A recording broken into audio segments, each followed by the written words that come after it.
But along with that came countless, extremely bizarre behaviors. Now, to survive, Lee Hoo-jun must adapt and fight alongside this character in a new world.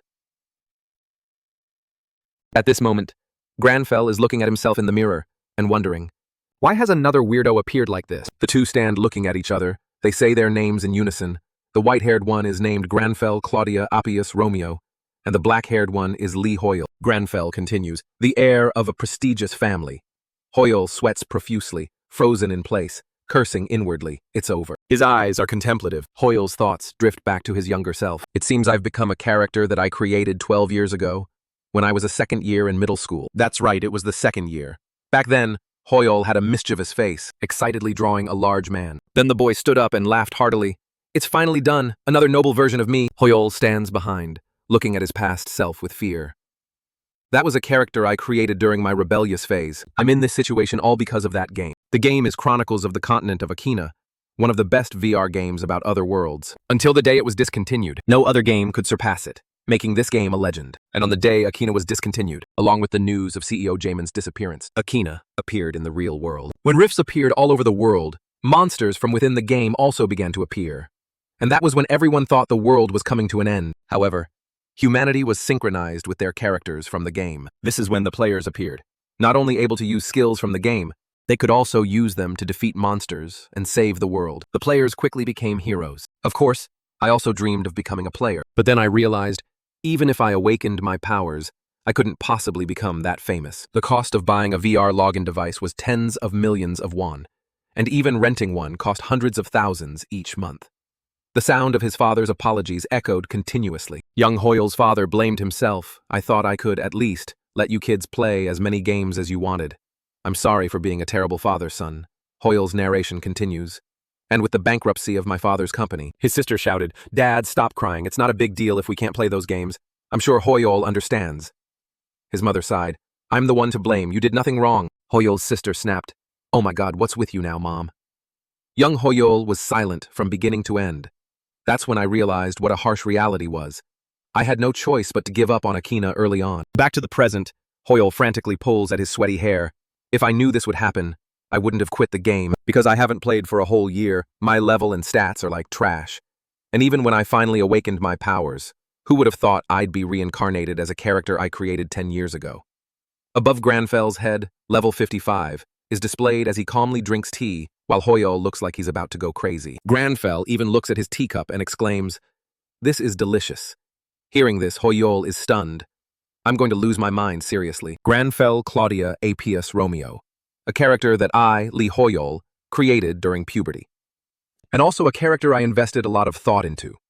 The story goes like this. Granfell, the heir of a prestigious family, whose family was slaughtered by a demon, leaving him all alone. To get revenge, he decided to become a demon hunter. That's the nonsensical, cringy story I came up with. And it's another persona I had back in middle school, and also my dark past. Hoyle bites his nails and grinds his teeth, even though it was a memory from middle school. But now that I'm grown up, looking back is just embarrassing. Granfell teases, the memories, how nostalgic. Hoyle covers his blushing cheeks in embarrassment. Shut up, me, and stop talking in that weird way. And what about my job tomorrow? With this way of talking, can I even fit into society anymore? Hoyle covers his face in fear. He imagines the scene tomorrow, his boss scolding him. Hey, Hoyle, what's with the light bulb hair? Are you a celebrity? Trying to be an idol, huh? Hey, you're looking at me funny. Did I say something wrong, huh? Then Granfell splashes water in his face. Hoyle breaks down. This can't happen. I'll get sued, Granfell says. A noble does not bow, even in the face of adversity. Hoyle racks his brain. I can't believe it. Every word I say is completely different. Is this what it feels like to become a player and sync with a character? Most people say there's no big difference, so why am I like this? Anyway, in this situation I can't work anywhere. It seems I'm forced to take on the job of a player. But besides my memories from 10 years ago, I don't remember much about Akina. He then controls himself to search for articles online. His face is serious. First, I need to look some things up, because I don't know what it takes to become a player. The amount of money high-level players earn from clearing rifts is in the hundreds of millions, but that's just meaningless information.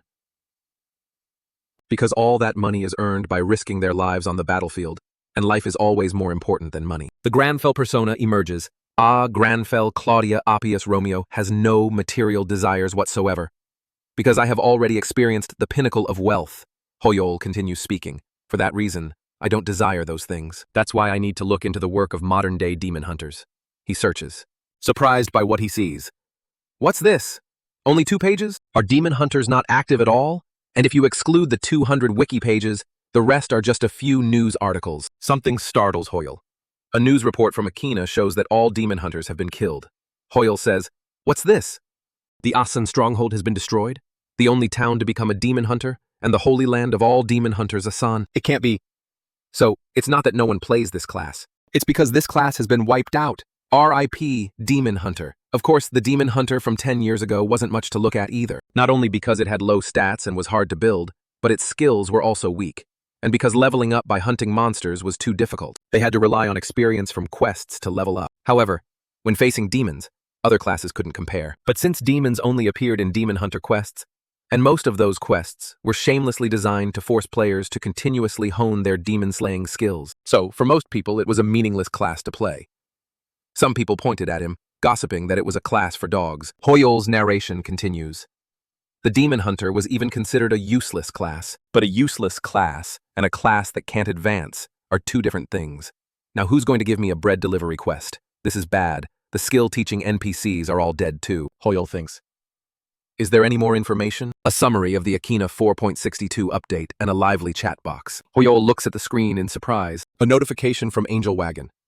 The line that catches his eye is, new demon species have been added in this update. Hoyol leans in to get a better look.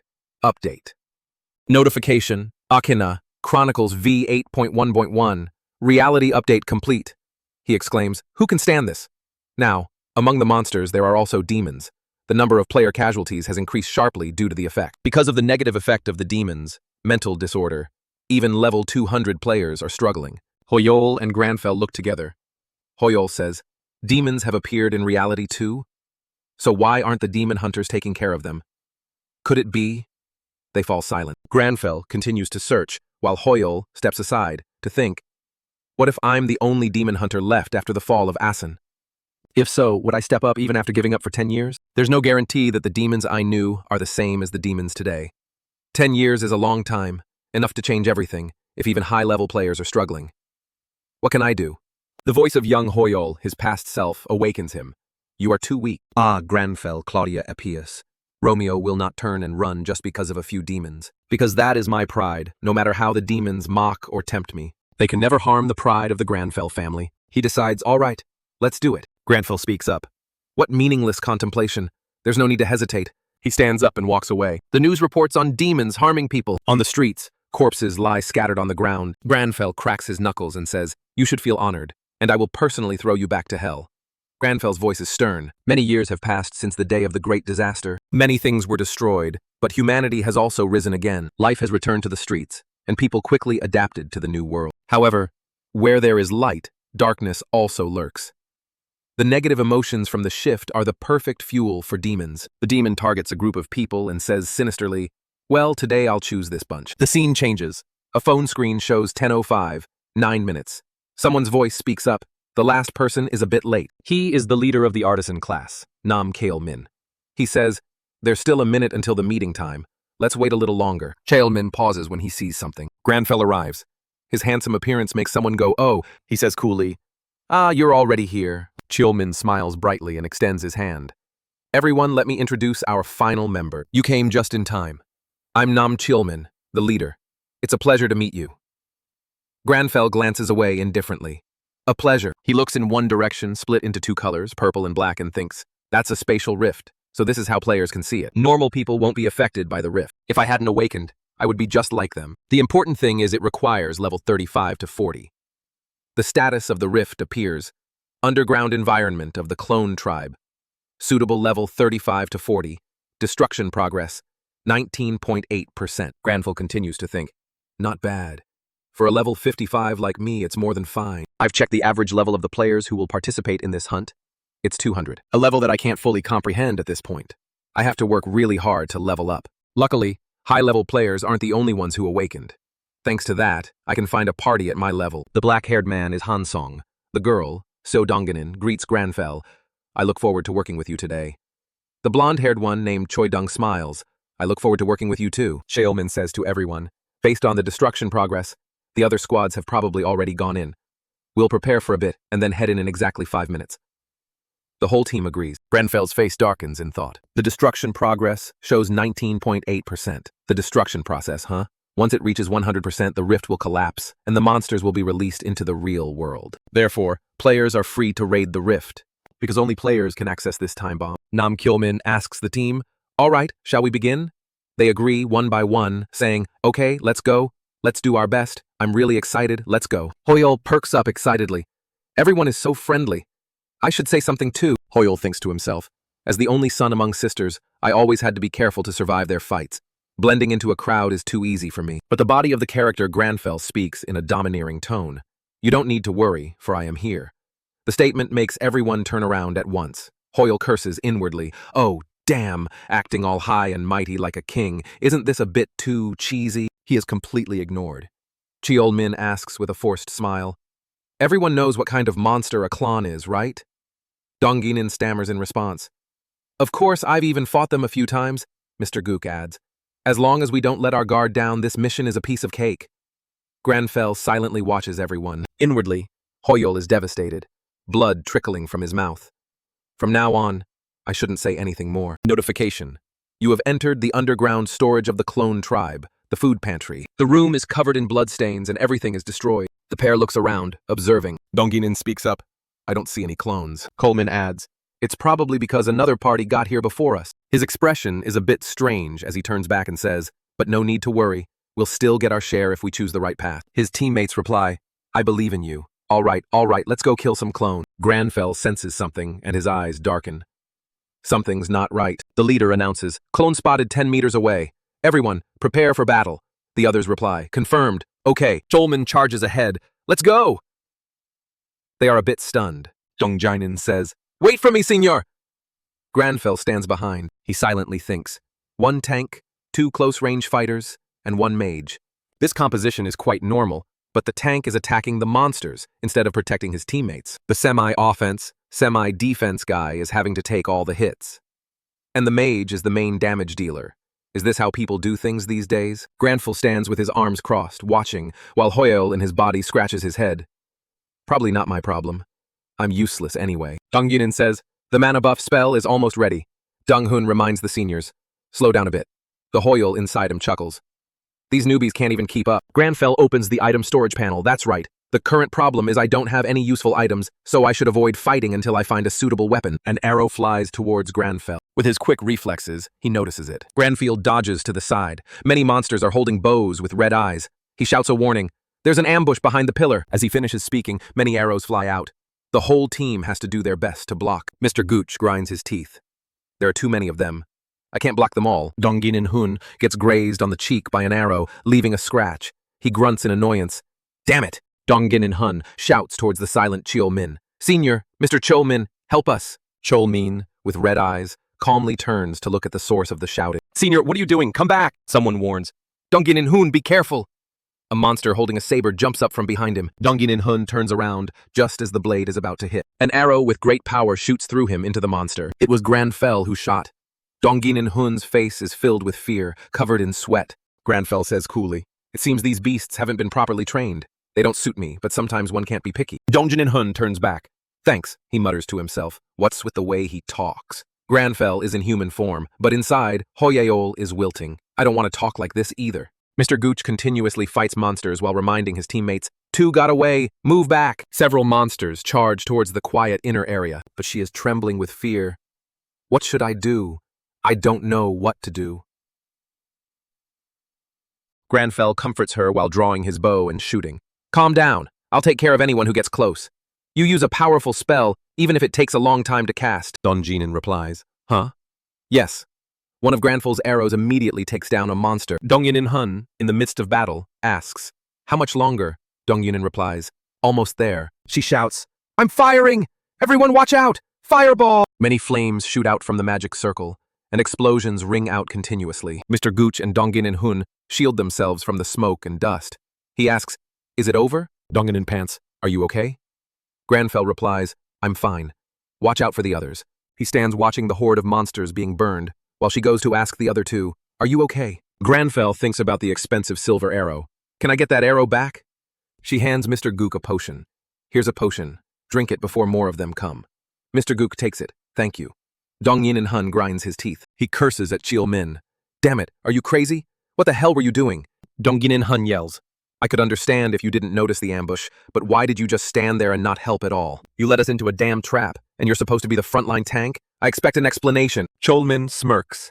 His demonic laughter sends shivers down one's spine. Dong Yin Hun continues to criticize. If it weren't for your famous older brother, you'd be nothing. You think you're so great just because I call you senior.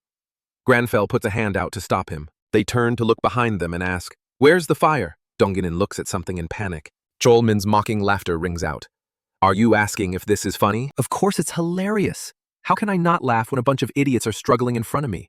Cholmin seems to have transformed into a different person. He laughs loudly. Notification. Predator skill activated. Combat power will increase rapidly when facing a demon, Granfell says coldly. So you're a demon. The demon in Chilmin's body rises. Just figure that out now, you idiot. Granfell uses a stern voice. You are a demon. Kilman's eyes glow red as he laughs contemptuously. You realized? Activating predator skill. Everyone is stunned in disbelief. Dong Yin Hun frowns. What? Donginin looks at Granfell in fear. A demon. Mr. Gooch can't believe it and approaches Granfell. No way, what are you talking about? A demon? His eyes darken. He tries to maintain a smile. How could Kyolmin be a demon? Everything around him turns to darkness. Mr. Gooch is lost in that space. Confused. Huh? What's happening? Where did everyone go? He frantically searches around. A loud scream. The scene before him freezes him in place, sweat pouring down his face. Everyone is bound by strange black tentacles, strangling them. Donginin, in agony, her face covered in blood, reaches out to him. Help! She lunges at Mr. Gooch. Back to reality. A loud scream. Chiolmin approaches, causing everyone to clutch their heads in pain. Don't come near. System. A demon is possessing you. Your mental state is too weak. Abnormal status. Fear. They scream. Is anyone there? Help!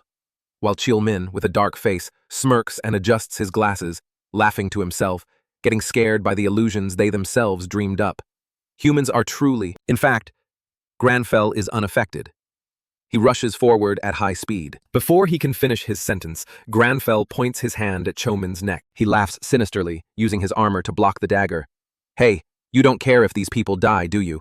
You should know that if you kill me, these people will die too. Granfell pulls back his dagger and stares at him intently.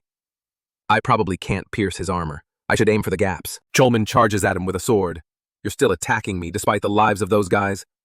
Unlucky for him, he dodged it. Activating predator skill, Granfell raises his dagger. Combat power is increasing rapidly due to the presence of a demon. He swings down at him, but it hits Cholmin's armor. He glances with a smirk mixed with a bit of anger. Cholmin turns and swings his sword, forcing Granfell to step back. He curses. Stupid, idiot. Humans are so fake. Granfell remains calm as the sword thrusts past him. He laughs, veins popping on his face. Just a minute ago, all of you were acting friendly with this human, and now the blade comes close to his face. Granfell slashes past Chiolmin, leaving a cut on his face. The glasses he was wearing are also knocked away. He stares wide-eyed and says, The blade. Cholmin's eyes widen as a lot of blood starts to flow from the cut. He clutches his face and screams. He turns his head slightly to look, Cholmin says in surprise. I've been cut. Me. By a normal human? Damn it, that's a silver sword. He's in agony, the blood still flowing. Granfell is stern. Don't talk to me. Cholmin silently grinds his teeth and cries. He is indifferent. I don't talk to prey. He is still in pain.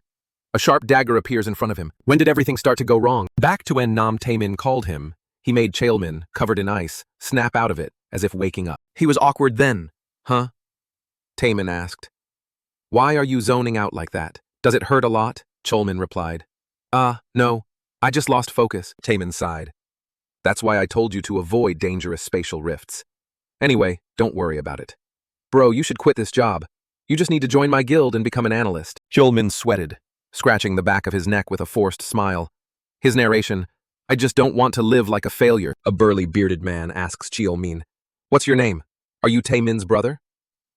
Behind him are a bald man and a man in a yellow hat. The bearded man pats the frightened Chiolmin on the shoulder. I heard Taemin completed another boss raid. Send him my congratulations. They kept asking and laughing, leaving Chiolmin speechless. Are you sure you're his brother? You two are brothers? In his mind, he thinks to himself.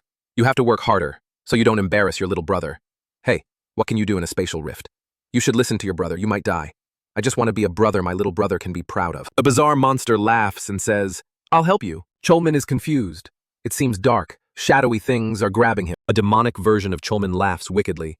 You just need to watch from behind. Notification from the system. A demon is observing you. Your mental state is too weak. Cholmin's eyes darken. What's happening? Abnormal status. Demonic possession. He is held by black tendrils, while the fake Cholmin holds a shield and walks. Let's go. I don't understand. What? The real Cholmin's voice stops him. No, wait. Don't go in. He's a demon. No. Unfortunately, he can't do anything. A large hand grabs Cholmin. He can only struggle. Cholmin's thoughts still echo, no, I've put everyone in danger. System notification. Your mental state is too weak. You cannot resist. If it weren't for me. Back to reality. Granfell pierces through Cholmin's body, causing him to spurt a lot of blood. The demon in Cholmin's body screams in pain, clutching the wound. He says, it hurts so much. You crazy bastard, don't you know that if you kill me, he'll die too? Granfell glances over. The demon in the body cries, you don't care about the life or death of this body's owner. You want to become a murderer, don't you? He silently looks at him. Granfell is calm, I understand. That is his pride. The real Cholmin tries to hold him back from behind. The demon says, Granfell pulls his fist back. He throws a punch like a flash of light, piercing through him. He tilts his head back in agony. Granfell says, that pride. I have received it, Nam Cholmin. Cholmin opens his eyes again. This time, he is back to normal. He instinctively sits up and says, there's a demon, which stuns everyone. Cholmin touches his face in fear. Huh? I was definitely possessed by a demon. Donginin Hun shouts, Mr. Cholmin. Then Mr. Gooch walks over, Mr. Cholmin, while Donginin stands behind with teary eyes. He looks at his trembling hands. I'm still alive. But how? I was stabbed. Granfell's voice echoes. I already told you, you don't have to worry. Cholmin looks at the silhouette of Granfell leaning against the wall. He mutters, continuing, because I am here. The negative emotions of humans are what give demons strength. Everyone listens to Granfell, so be proud and don't fear them. He holds out his hand, Demon Hunter, attack stance. It only affects demons, Cholmin says softly. Pride. Granfell's words, no matter how much time passes, I will never forget that logic. Granfell crosses his arms and smiles with satisfaction. Hoyol appears to check the inventory. No items dropped at all. What a fake demon. In a large company, Cholmin holds up a news board summarizing today's raid on the Level 4 spatial rift. The report says a member was possessed, and it seemed the whole team was done for, but the team had a ridiculously strong person who went to destroy the demon, right in front of his little brother. He lifts his teacup. You want me to believe this? Cholmin replies, yes. Cholmin's younger brother says, even though I'm the guild master of a guild, recruiting someone based on an online article like this is a bit, Cholmin calmly states. The possessed leader was me. The younger brother, named Taemin, his face darkens. The teacup he was about to drink from spills. What? The city is full of tall buildings. In a room with 2 guards, a loud sound erupts. What? Taemin holds his teacup and says, do you really want to give up being a player and become an analyst for John? I thought you were against this. Why the sudden change? It's hard to believe. Cholmin smiles. Is it that hard to trust your older brother? I'm very grateful, you know. Taemin is a little angry. Stop teasing me. He continues to smile. I'm just kidding. Taemin points and says, are you sure you're not kidding about becoming an analyst? Cholmin immediately puts his teacup down on the table. No, I'm serious about it. He clenches his fist, thinking of Granfell's silhouette, and says, I've realized what my weaknesses and my role are. I've always struggled to keep up with you all this time, but now I will think about my own dignity and walk my own path. Cholmin's expression is resolute. His eyes sparkle with determination, making Taemin stare and say, now I'm starting to get curious. I wonder what kind of person could make you change this much. Taemin is skeptical, and also the fact that he hunted a demon. If the abnormal status didn't affect him at all, his mental stats must be extremely impressive. You also said he fights with a dagger instead of using magic. There are thousands of classes in Akina, but I can't imagine what class he belongs to. Considering those stats, I don't understand why he would choose to enter that rift. Cholmin asks, do you think this story is hard to believe? But this time, believe me. Taemin calmly replies, huh? Who said I don't believe you? I believe you. After all, you are a witness. Cholmin sits up. Huh? There's a hint of excitement in Taemin's voice.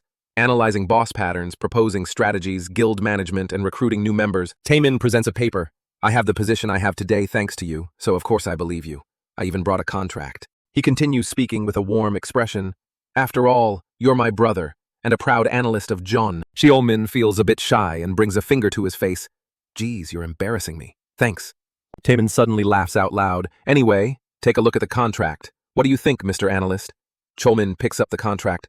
Ah, all right. He adjusts his glasses and reads the contract carefully. Suddenly, Chilmin becomes serious, his face covered in sweat. What are these clauses? The scene changes to Granfel's house. He is currently brushing his teeth. Hoyol, behind him, stares wide-eyed at the level 67 text above Granfel's head. I leveled up. No, we leveled up. Hoyol, on the side, looks at the character panel with surprised excitement. And not just that, it went up 12 levels at once. Granfell, washing his hair, says, too little. Hoyol analyzes. So, the clones aren't worth much, but just killing one little demon is enough to level us up 12 times. After showering, the two step out of the bathroom. Granfell dries his hair and says, I, Granfell, don't care about that puny monster at all.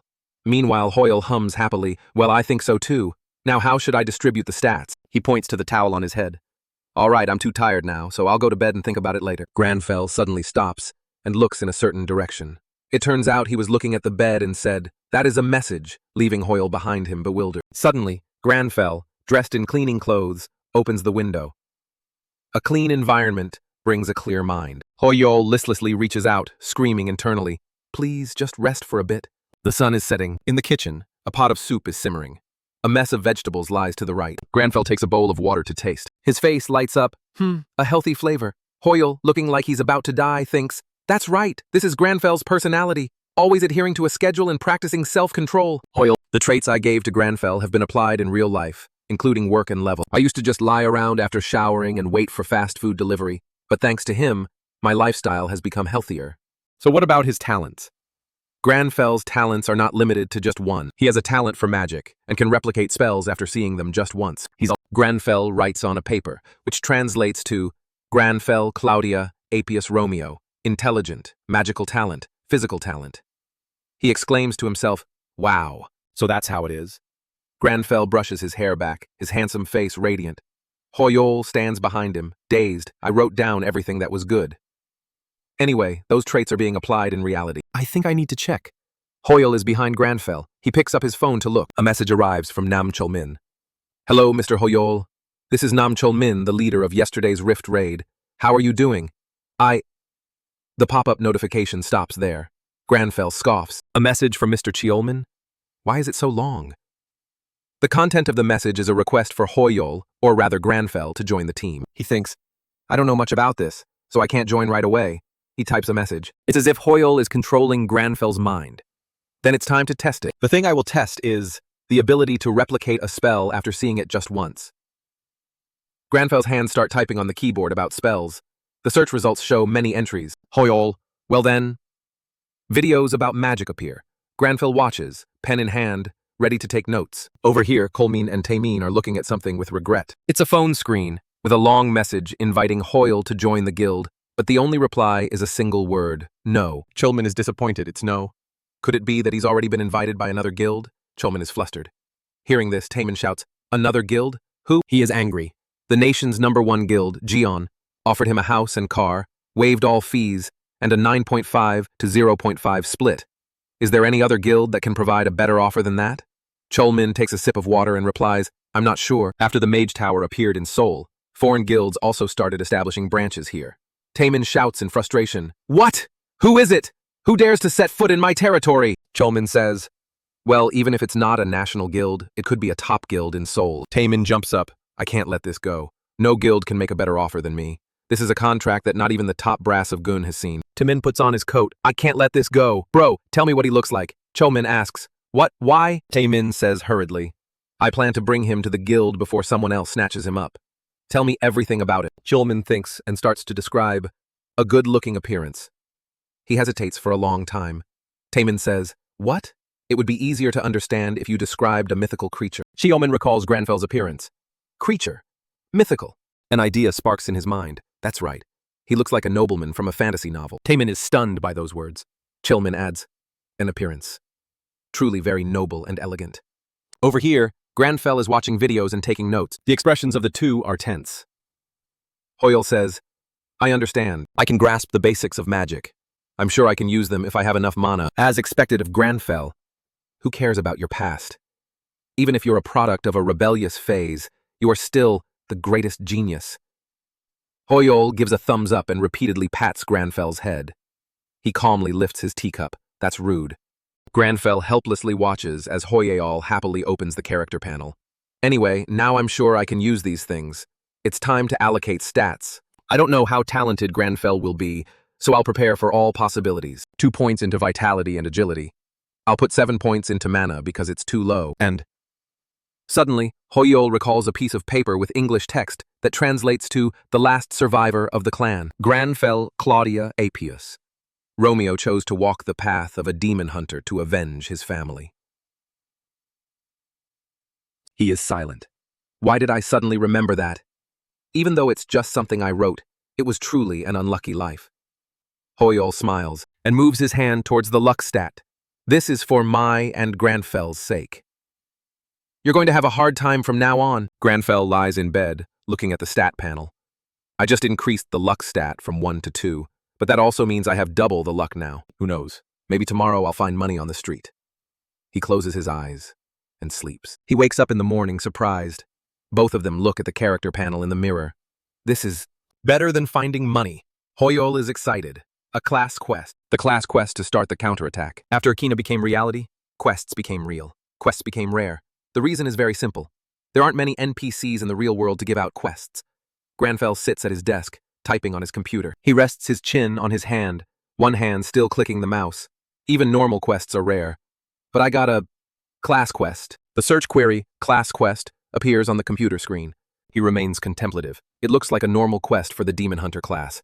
From what I remember, it's not like a regular quest. I knew it. The screen shows, Rank 1 Class Knight Weaver becomes a class quest Weir. SS1 smiles in front of the screen after receiving the class quest. A class quest. A quest for only one person among those of the same class. The mysterious man uses magic to create a glowing purple orb, a huge deal, where just one person receiving it is enough to make the news. It's truly an amazing quest that everyone pays attention to. Just having it will get you to the top ranks. Logically speaking, a level 67 person like me shouldn't be able to receive a class quest, so it must be. He clicks the mouse. Granfell rests his chin on his hand. Just as I thought, I am the only demon hunter left. His narrowed purple eyes gleam with killing intent. Jian was right. The scene changes to a dilapidated ancient castle, Asen, the demon hunter's demon guard post. Granfell, with long, traditional-style hair, looks up, along with a few others around him with surprised faces. It sounds like an interesting place. In reality, it's quite shocking. A tall mountain covered in vines. Someone says, "Welcome, warriors, to Asan." That's the Demon Hunter Guide NPC. We will begin the initiation ceremony up there. Move out. A notification sound. Climb the cliff. Current altitude. 0 meters minus 1,000 meters. He looks up stunned. Damn it. Has he lost his mind? The quests are repetitive, difficult, and meaningless.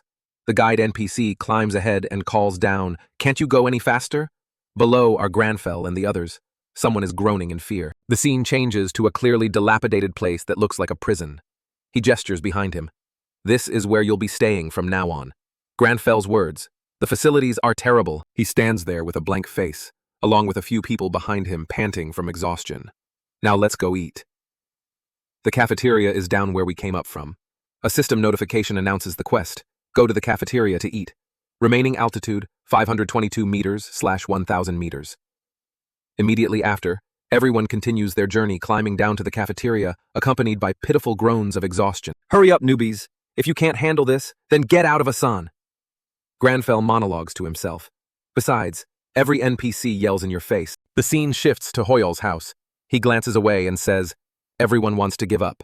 Granfell explains, "The demons will dig deep into the human mind, so that kind of training has made me healthier."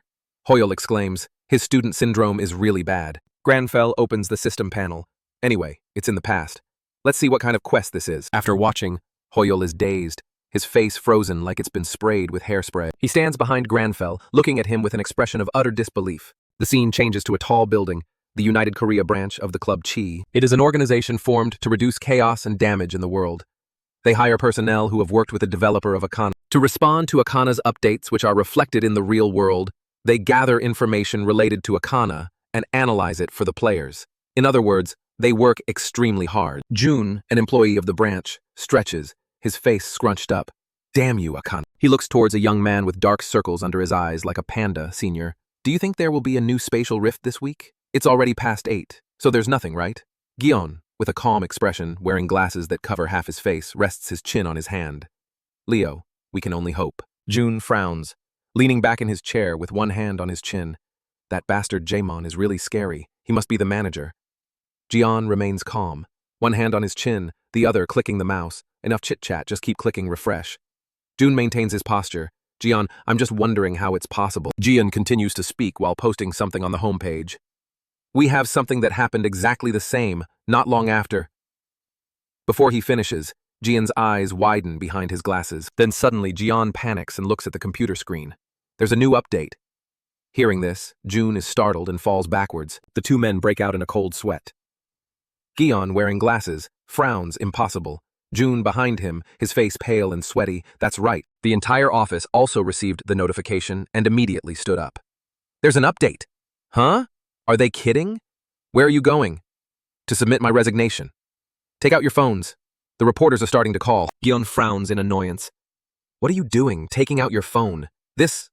A black moon with a crimson sky and a flock of bats behind a mansion. New demons will arrive soon. The fortress of the Count's family. New rift. A new spatial rift. New monsters, new demons. Their power is astonishing. Bloodthirsty thug level 230. Bloodthirsty monster. Level 230 to 250. Count Ascura's soldier. Level 300. Count Akira's knight. Level 350.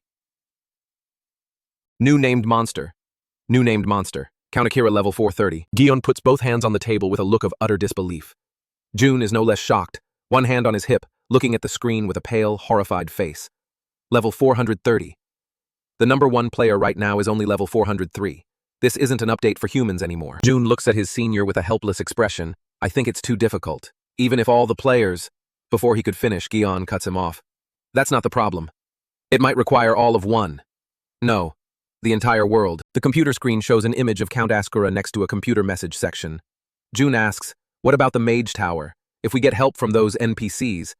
Jian replies, the NPCs in the tower won't do anything unless the tower is attacked. They won't do anything at this time either. Jun's face is pale and contorted. So, Gion pushes up his glowing glasses. There's no viable way. They're basically telling us to watch everyone die. It's over. This spatial rift is likely to explode. Jun yells in anger, don't jump to conclusions so quickly. If we fail to raid the rift, then those things will get out. That bastard Raymond, how much does he think a human life is worth? He thinks angrily. The updates so far have been feasible, but breaking the balance like this is unimaginable. Unless a miracle happens. System panel. Class. Quest still in progress. One quest completed. One quest in progress. Granful drinks tea. Hoyol says why. Granful is trembling like a leaf from exhaustion, while Hoyol next to him covers his face with both hands in despair as the system panel shows. Today's physical training goal, run 20 kilometers complete, 1,000 push-ups in progress, 500 pull-ups complete, 300 burpees complete.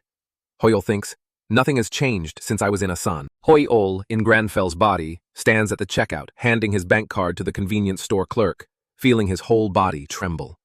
Is it okay? What if I die from suddenly training so hard like this? The clerk looks at him with a head full of question marks. Do you need a bag? Granfell replies indifferently, no. A sandwich with lettuce, tomato, and egg, cut in half, sits on a pristine white ceramic plate. Hoyol sits exhausted in a corner, dazed. I can't even make a sandwich because my body is shaking. Granfell, his body trembling, picks up the sandwich he just made, brings it to his mouth, and food falls out. It's not bad for making a strange-looking sandwich. Hoyol, sitting in the corner, reminds him, stop dropping food all over the place. After a while, Hoyol regains his spirits and touches the system panel. But it feels good to complete something. The quest board shows today's goal completed. I could have given up if it weren't for Granfell's abilities. Granfell lies in bed, hands on his stomach, sleeping. Anyway, I've completed that stupid quest. I can sleep well now. I'm excited to see what tomorrow's quest will be. The scene changes to the next day. Two old ladies are drying chili peppers together near a public wooden bench in the park. Granfell's entire body is shaking, but his hands are still on the pull-up bar. Granfell's white shirt and black trousers are bunching up as he does pull-ups, his mouth still muttering, damn it. On the outside, he looks effortless, but inside, Hoyol is straining with all his might, sweat pouring down his frowning face. Today's quest board is the same as yesterday's. Hoyol struggles. Asa, a repeating quest? Are they crazy? Then he does those quests. Moreover, it's been a whole week. The quest notification board appears repeatedly. As soon as one is completed, another appears. Are you kidding me? Granfell sits on a bench, exuding a gloomy aura, his whole body shaking. The two old ladies drying chili peppers turn on the radio, chatting and laughing with each other. He thinks to himself, doing it again. I have to thank Granfell's ability for helping me complete it every day. How many more times until I get a reward? The reward probably won't be good health and a fit body, right? The system panel notifies, you have completed 1 week of today's goals. He says, you have met the requirements. You receive a reward. Vitality +2. Intelligence +2. Hoyol is suddenly astonished. Stats? I only get stats? And they're permanent too? Damn it. The system displays information about Granfell. Stat-increasing items are now extremely expensive, costing millions for a single point. After that, the seller can receive anything. Hoyol is overjoyed, glowing with happiness. But I got 4 stat points without leveling up. This is crazy. On the outside, Granfell is calmly sipping coffee, but Hoyol's soul is as happy and cool as an autumn day in Hanoi. Moreover, if this is a repeatable quest, it means I'll get it continuously. The reward is too amazing. Granfell, I'll do it 10 times a day if there's a reward. No, not that much. The two old ladies' radio turns on. Breaking news. The new update on Tuesday is receiving a lot of attention. The faces of the two are shocked, sweating. Most guilds have given up on raiding the new spatial rift. A phone screen displays a notification about the game's new monster. This Tuesday, a new spatial rift. The territory of the Count's family has been updated. A new monster is known by the name Count Ascura. Granfell, holding a toothbrush in one hand and his phone in the other, watches the news. Count Ascura is said to be a monster and a vampire. His level is 430, the highest we've ever seen, which indicates that raiding this spatial rift will be extremely difficult. On the phone, 2 people appear. Jun and Gian. Jun's face is pale as he raises both hands in alarm, while Gian calmly raises one hand. Regarding this, the United Korea branch stated that there is nothing to say at this time. A hand flicks a light switch. Level 430. In the recording studio, the MC sits in front of the microphone with a serious expression. The screen behind him is filled with comments complaining about how difficult the game update is. The new boss, Count Ascura, level 430, is probably the most evil boss ever. The MC is still sitting in front of the microphone, his eyes serious with a hint of worry. In front of him is a screen with comments scrolling continuously. Many players are discussing the new update. Meanwhile, at another table, 2 commentators in suits sit seriously, their gazes tense. The continent has said that Count Ascura is a vampire and a demon. Sitting upright in front of a city backdrop, the female MC has a calm expression, her eyes serious but with a hint of anxiety. Her voice sounds gentle. Smoothly as water flows, the major guilds have refused to raid the spatial rift. They say the risk is too high. The blue light from the screen reflects on Hoyol's face, deepening the dark circles under his eyes and his weary suffering. One hand on his forehead, he stares intently at the silent newsfeed. His face twitches along with the blue light of the computer screen. Demons are something that players have a very hard time dealing with. The more they fight, the stronger they get, and players have to deal with countless abnormal statuses when fighting them. That's why it's said that you have to be at least 10 levels higher than them to defeat them. The dark silhouette of the Count appears, with the stench of blood dripping from his mouth. Therefore, that bastard Count Ascura is the one I least want to face. Quest panel. Class quest. The start of the counterattack. To the last demon hunter, it's finally time to counterattack the demons. The main quest is to hunt the vampire, currently in progress. If it weren't for this class quest, the Count's back, with his eyes flashing red. Hoyol puts both hands on his forehead. Damn you, Asan! The only vampire right now is Ascura, so it's saying I have to fight him. He covers his face with his hands and thinks, I'm scared. This is suicide. How can I defeat an invincible enemy? Granfell's heart pounds, but that's just Lee Hoyol's emotion. My heartbeat is calmer than ever. This body isn't mine. How can I feel like Granfell, along with a cold, intimidating face? Hands propped on the chair, these inferior species are wasting my precious time. Granfell, with a cold, murderous aura, glances back. I will punish them severely for this crime. Hoyol, with a contorted face, sweat dripping down. I knew it. He wants to kill them. Damn. Sunlight shines everywhere. At Hoyol's apartment, he holds his phone in one hand and rests his chin on the other, deep in thought. According to the search results, Count Ascura is in Russia. My first destination will be the Mage Tower. Why? Because there is a gate in the tower. That gate contains large-scale magic that allows users to instantly teleport anywhere. This is why many large guilds around the world have branches in Korea. Breaking from his thoughts, Hoyle falls silent, and a smile forms on his face. Looking at the travel time on his phone screen, Hoyle thinks, I should just take a taxi. In the middle of his thoughts, a voice cuts in. Now, let's go! Granfell quickly puts on his coat and strides towards the door. Too much time has been wasted. He walks away, leaving Hoyle behind, screaming in his subconscious, Wait! Don't go dressed like that. Just as he places his hand on the doorknob, Granfell suddenly stops. Ah, I forgot. Seeing Granfell stop, Hoyle breathes a sigh of relief and thinks, That's right, you should wear that shabby little coat. But then Granfell turns back quickly and grabs a large handful of tea bags with all his might. As Granfell turns away, he stuffs the handful of tea bags into his pocket, letting them spill everywhere. One should not miss the moments to enjoy tea. With that, he quickly turns and heads for the door, not paying attention to Hoyle running after him from behind. No! Change into a shabbier coat. Scene change. A large crowd has gathered at the base of the Mage Tower, including reporters conducting interviews. The crew from MBS TV is busy arranging their equipment. The cameraman urges, Hurry up, put it back there! Another person carries heavy boxes. This goes on the truck, right? Another person is on the phone. We'll get there today? What? What do you mean? Where? The Mage Tower? Nearby, reporter Lee Yun-ho starts to pay attention to that statement. Yun-ho looks around and remarks, There are so many reporters. Do you think the Goon Guild will really come? The man who was on the phone replies, without turning around, It's possible. A new rift has appeared in Russia, behind the Mage Tower. Why don't they take a plane? Yun-ho still follows closely behind. They are players, so they use the magic gate to get to Russia. It's common and the other man keeps his back turned. But only a few players can use the magic gate. Besides, it also consumes a lot of mana. As he's speaking, the man suddenly stops, a flash of surprise in his eyes. From a distance, a group of people stands out in the crowd, with one person holding a massive sword. 3 others follow behind. The man who was surprised just moments ago immediately runs towards that prominent group. They're here! It's the June Guild! Hurry up! On the other side, the guild members are in a frenzy, pointing their cameras towards the prominent group, continuously firing off questions. It's Guildmaster Nam Tae-min. I'm a reporter from KBC. Please give a statement. Are you on your way to conquer the new rift? Do you intend to share information about the new rift with other guilds? What is the reason for you to set out before other guilds? In that jostling crowd, Yun-ho manages to squeeze halfway through, one hand holding a recorder forward, the other trying to push away the other jostling people. Guildmaster Nam Tae-min.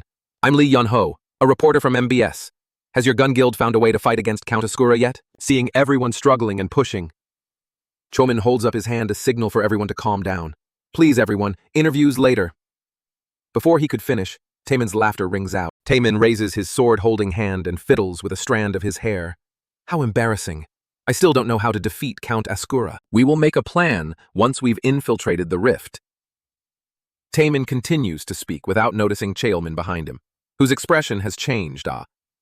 Guildmaster. The surrounding reporters are a bit stunned by the unexpected answer. Taemin continues, The reason we set out before other guilds, of course, it's to defeat our competitors. What else? Share information with them?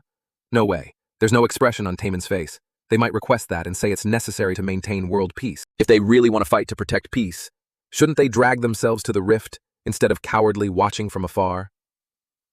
Hearing those words, Young-ho is a bit surprised and stands there dumbfounded. Suddenly, someone in the crowd of reporters shouts, causing Young-ho to turn his head to look. Oh, it's the signing guild. What are you doing? Go get the equipment. On the other side, a group of people emerges from a black car, dressed stylishly, causing a stir among the reporters. Camilla, please turn this way. Lox, the brilliant guildmaster, please look towards us. While the reporters are being noisy, Lox, Guildmaster Lox, please look this way. A man in a black suit politely looks towards Lox. He spreads his hands politely. Guildmaster, it's too crowded, so I think we'll have to walk. Hearing this, he doesn't make it difficult for the man. All right, thank you. The sitting group walks forward. Dimitri, walking behind Lox, wonders, That's the Gaon Guild, right? His speech was so rude. Lox doesn't even turn his head back. He must be impatient. All the major guilds came to Korea because of the Mage Tower, so the Guin Guild's position is dropping to the bottom. The words make the two guilds, who are in the same place, seem like they are on two different pieces of land. Lox continues, He's probably betting everything on this expedition. On the other side, Taemin is still silent, resting his hand on his sword, looking towards the signing group. Seeing this, Chomin only dares to look at him from behind, as if knowing Taemin is worried. Kailman breaks the silence. No need to worry. We'll go slowly, one step at a time. Just do your best. As he speaks, he places a hand on Taemin's shoulder in an encouraging gesture. Seeing this, Taemin also smiles. Oh, you're so reliable, big brother. Anyway, about that Mr. Hoyol guy. You said you contacted him again. The two of them walk and talk. Hearing Taemin's question, Chomin can only raise a hand to scratch his head sheepishly. Ah, about that. I changed some conditions and contacted him, but I haven't heard back yet. Seeing his flustered look, Taemin turns to him. You said he's very strong. Is there a chance he'll try to conquer the rift this time? And we'll meet him at the Mage Tower. On the other side, on a crowded public bus, Granfell holds onto a handle with one hand and holds his phone with the other, watching intently. The sound from the video on the phone plays along with every movement on the screen. Now, a level 300 player is trying it. Fire! Oh, that's amazing. While intently following every movement on the screen, he thinks, this is the 100th magic video I've watched. Now I completely understand it. He is deep in thought as ideas run through his head. There are 3 levels of magic practice. Checking mana, interfering with mana, and then using it. Suddenly, a bright red flame erupts in the palm of Granfell's hand. The flame grows larger and brighter, startling the person sitting across from Granfell. A flash of surprise crosses his face. Seeing someone causing a commotion in the back, the driver, with his hands still on the steering wheel, just slightly turns his head back to remind him, hey, young man, don't use skills on the bus. It's dangerous. At this moment, Hoyol appears, embarrassed. I can't. I don't know to what extent I can control it. I'm sorry, please forgive me. Granfell ignores Hoyol's ramblings and closes his fist, extinguishing the flame, leaving a wisp of smoke lingering in the air. I can completely control this flame, but I will stop so as not to frighten the other passengers. Seeing Granfell's showy demeanor, Hoyol can only sigh. Can you stop trying to be cool? Granfell slides his finger across the control panel, tapping on an option and thinking, anyway, I learned the skill by watching videos. I'm a bit worried about the skills I have, but they're also useful. Suddenly, he freezes. A flash of surprise runs through his eyes. The skills appear one by one on the control panel, startling him. Huh? No magic skills? When I learned it, it usually appeared on the right side of the status window. He still stands dumbfounded before the information panel he just received. Just as the bus stops at a bus stop, what's this? Bugs? A moment later, he is standing and looking up, one hand brushing through his hair, inside the Mage Tower. Granfell's eyes scan the scene before him, thinking to himself, this is the Mage Tower. The inside looks so different from the outside world. And, with that thought, he lifts his face to look up. In front of him is a large gate. From within the gate, a mystical blue light swirls. He can't help but think to himself, this is the gate. Suddenly, Granfell sees something from within the gate. His eyes widen in surprise. What is this vague feeling? But it feels like I can use the spatial magic of this gate myself. Actually, it seems easier than the fire magic from before. With that, Granfell reaches his hand towards the gate. Suddenly, a man carrying a pile of things on his shoulder bumps into him without noticing. Goongild, over here. The analyst is making a summary chart. The collision causes Granfell to lose his balance and fall straight towards the gate. Realizing he just bumped into someone, the man turns back to apologize but doesn't see anyone. Ah, sorry. Huh? Did I push you into the gate? I'm truly sorry. Before the man could finish his sentence, from a distance, Taemin, leaning on his large sword, looks towards the man and shouts, where are you going? I'm getting annoyed. Should I just roast him alive? Taemin's face is grim. His words are sharp, forcing the man to hurry. I'm sorry. Behind him, Jailman seems to realize something. Huh? That person looks like Mr. Hoyle. At this moment, Taemin turns around. Bro, let me see the summary. Chomin pushes aside his previous thought. Okay, as you know, the new rift is located in Russia. While explaining, he clicks the presentation remote. An image of 3 circles appears. He continues, the rift looks like this. The outer ring is the rift of the outer territory, and there are hundreds of entrances there. The inner ring is the rift of the Count's territory, with about 30 entrances. He stands in front of the screen and continues, the innermost ring is the castle rift, which is where Count Ascura is. That's just a hypothesis, based on the analysis of the shape and types of previous rifts. But if this rift breaks, it's highly likely that Count Ascura's castle will actually appear in the real world. Hearing these words, the people below fall silent. On the other side, in Russia, rifts float in the air, emitting a purple light. Below, quite a few reporters have gathered. A reporter with a scarf to ward off the cold is reporting, yes, hello everyone. I am currently in Russia. This place is currently filled with many reporters and players. On the other side, another person is holding a camera stick, waving at the phone screen. Ladies and gentlemen, this is Kid. I am in Russia. standing right in front of the new rift. As you can see, there are many strange things in this rift, and I'm about to freeze. Anyway, I, kid, always want to provide all of you with the most interesting information. Live comments immediately appear on the screen. It looks freezing. What guilds are there? Seeing the comments, the man becomes even more energetic, waving his arms and legs, so I will explore this rift. Right behind me here, huh? Suddenly, he stops. His attention falls on a figure walking towards him. He approaches and puts a hand out to block the man's chest. Wait a minute, young man. Be careful with your manners. At this moment, Granfell doesn't bother to reply. The other guy continues to speak loudly. I found this rift first. Before he could finish his sentence, Granfell growls, "Get lost." The other man is bewildered, not understanding. Granfell looks directly at the noisy man in front of him, his eyes radiating killing intent. His breath turns into white smoke in the cold air as it escapes his mouth. I don't have any patience. This display frightens the man who was just being loud, and he freezes on the spot, thinking, I'm sorry, but it's too cold. Granfell ignores him and continues walking towards the rift. Standing before the rift, the purple light from it shines towards Granfell. He stops and looks at the rift. The information panel appears. Outer region, suitable level 240 to 270. Destruction progress, 9.7%. Looking up at the information panel, he thinks, finally made it here. The outer territory rift. From here, I hope it gets warmer. On the other side, a monster is slashed by a person in a red cloak. Its head is severed from its neck, and the head flies into the air with momentum. Headless, the monster's body falls onto the cold snow. Suddenly, a voice makes Ben Lucci turn her head to look back. Sister, wait for me. In the distance, a pink-haired girl wearing a thick cotton coat runs over anxiously. I know you're over level 300, but don't go so fast.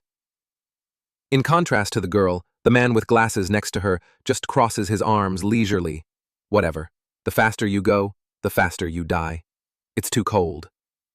Hearing this, the girl retorts, Hey, don't talk like that.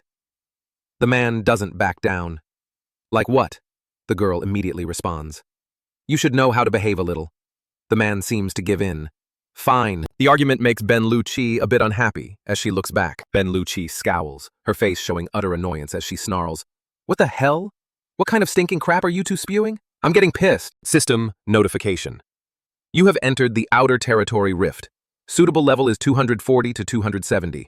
Destruction progress is 9.7%. From the purple rift, Granfell slowly steps out. This place is the outer territory. It's even colder here. He sighs.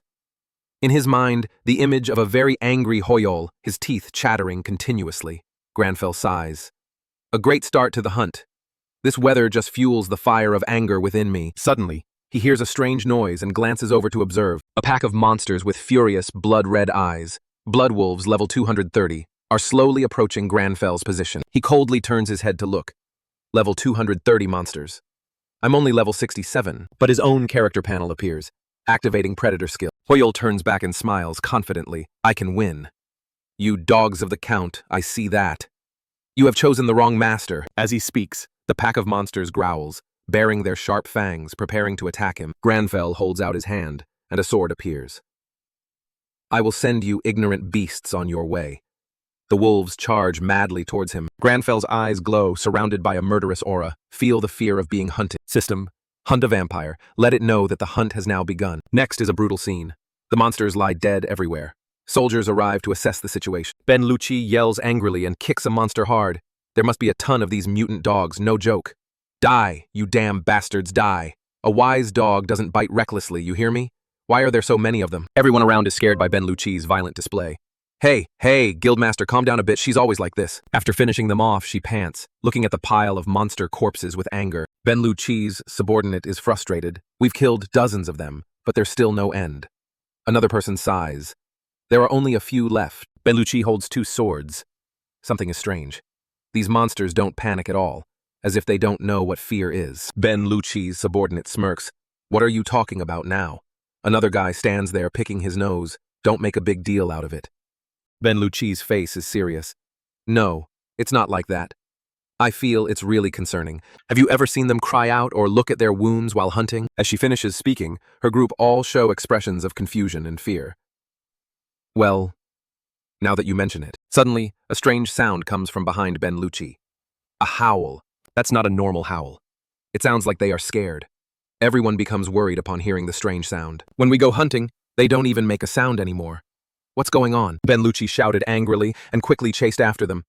Let's go take a look and we'll know. Follow me. With that, she ran off. Her subordinates panicked. Wait, everyone, let's go. Granville picked up his bow and arrow and stretched his arms as if preparing to shoot something. I can feel it. The mana at the tip of the arrow. A stream of light emanated from his bow and arrow. This wasn't a good arrow, but one could observe the mana at its tip. And then, a determined fire flashed in his eyes. Deploy. An explosion erupted as the arrow shot out sparks, like a cannon firing a giant projectile at the monsters. The fierce flames must have incinerated those monsters. Granville seemed to be about to use his bow and arrow again. From a distance, Benlucci stood stunned behind a tree, his subordinates chasing after him, panting, "Wait for us!" Benlucci's pupils contracted in fear. "What the hell is this?" Granville sat calmly on a rock, enjoying his tea with an indifferent expression. Benlucci's subordinate was stunned. "A fire arrow, is that fire magic?" Benlucci was surprised. What kind of monster is that guy? Wearing a suit and dress shoes to raid a rift? And then sitting and drinking tea in the middle of a fire? Granville sat with his legs crossed, calmly drinking tea. One of Benlucci's subordinates suddenly lit up. Maybe he's a decoy. Do you guys know those people who specialize in live streaming in the rifts? That sounds plausible. He must have followed another guild in here and gotten lost. Benlucci grumbled. Tisk, what an idiot. Hey, it's dangerous here. This is no place for a civilian. Get out. Hearing this, Hoyle stopped drinking his tea and glanced over but said nothing. And he raised his cup to drink again. Benlucci saw his indifferent attitude and gritted her teeth. Is he ignoring me? Her subordinates held back their laughter at Granville's expression towards her. Benlucci got angry and approached him to scold him. Hey, if someone is talking to you, you should... Suddenly her subordinate shouted with a worried expression. Wait, over there, guild leader, be careful. Benlucci turned her head in bewilderment to see a legion of armed zombies charging towards them. Benlucci's subordinates were all trying to fight back. Damn it, there are too many of them. Damn it, where did they come from? The monsters charged forward, growling. Benlucci raised her sword and rushed into the battle. Everyone get in position. Everyone was fighting back fiercely, but it seemed the monsters were too numerous, making it difficult for them. Damn it, be careful, there are a lot of them with weapons. Captain Benlucci assumed a fighting stance. She bent down, holding her sword to gain momentum. Everyone. With that, she dashed towards the enemy, delivering fatal slashes that sent their heads flying. Don't worry about it. A triumphant smile radiated across her face. A voice reminded Benlucci, "Big sister, up there." She glanced up. What the hell is this? A large group of enemies had gathered and were charging towards Benlucci's group. The ones on top were holding bows and arrows, aiming and shooting at Benlucci's troop. A subordinate worriedly said, "There must be hundreds of them. We're surrounded. What do we do now, guild leader?" Granville, standing beside them, sighed. Benlucci turned to look at him. What? You're still here? Hey, are you crazy? You think this is the time to enjoy tea? Are you blind? Run. Granville continued to stare into his cup of hot tea. It seems feasible. The monsters roared and shot arrows, charging forward. Benlucci looked up in a daze. Tens of thousands of arrows were raining down on them, damn it. From Hoyle's direction, a blue light appeared again. He cast a spell, observing the mana inside the thermos. Intervention is simple enough. Next were Granville's countless thoughts. He still stared at the cup. However, what if the spells I'm using aren't skills? Granville held the teacup in his hand, blue lights forming small, overlapping, circular nets. An immense power flashed through his entire body. The cup slowly floated up, glowing and then disappeared into thin air. Benlucci raised her hand to shield her eyes from the blinding light. When things returned to normal, she opened her eyes and looked around. Benlucci's subordinates were bewildered. Why isn't anything happening? Suddenly, all the rays of light converged at a single point on the mountaintop. Benlucci looked up in amazement. What is this? Is it alchemy? I've never heard or seen anything like it. If there's a skill that can create a wall like that, it's truly... Suddenly, Granville appeared behind Benlucci, raising his hand coolly. That's not a skill. What I'm using is... essence. Granville clenched his fist and smiled brightly. Magic. In the space, a huge explosion occurred right before their eyes. Everyone was stunned into silence by the terrifying explosion. Benlucci stared at the scene in front of her, her eyes wide with disbelief. Huh? Alchemy? I've never seen or heard of it. If there's a skill that can create a wall this big, then... Granville, standing behind her, spoke, startling her and making her turn her head in surprise. It's not a skill. What I used was... Benlucci turned to look at Granville. He stood up, his face cheerful, his hands clenched. Essence. Magic. The others, hearing this, looked at him with some apprehension. They began to whisper amongst themselves. Who is he, an alchemist? To summon such a large wall with alchemy means, isn't he an alchemist production worker?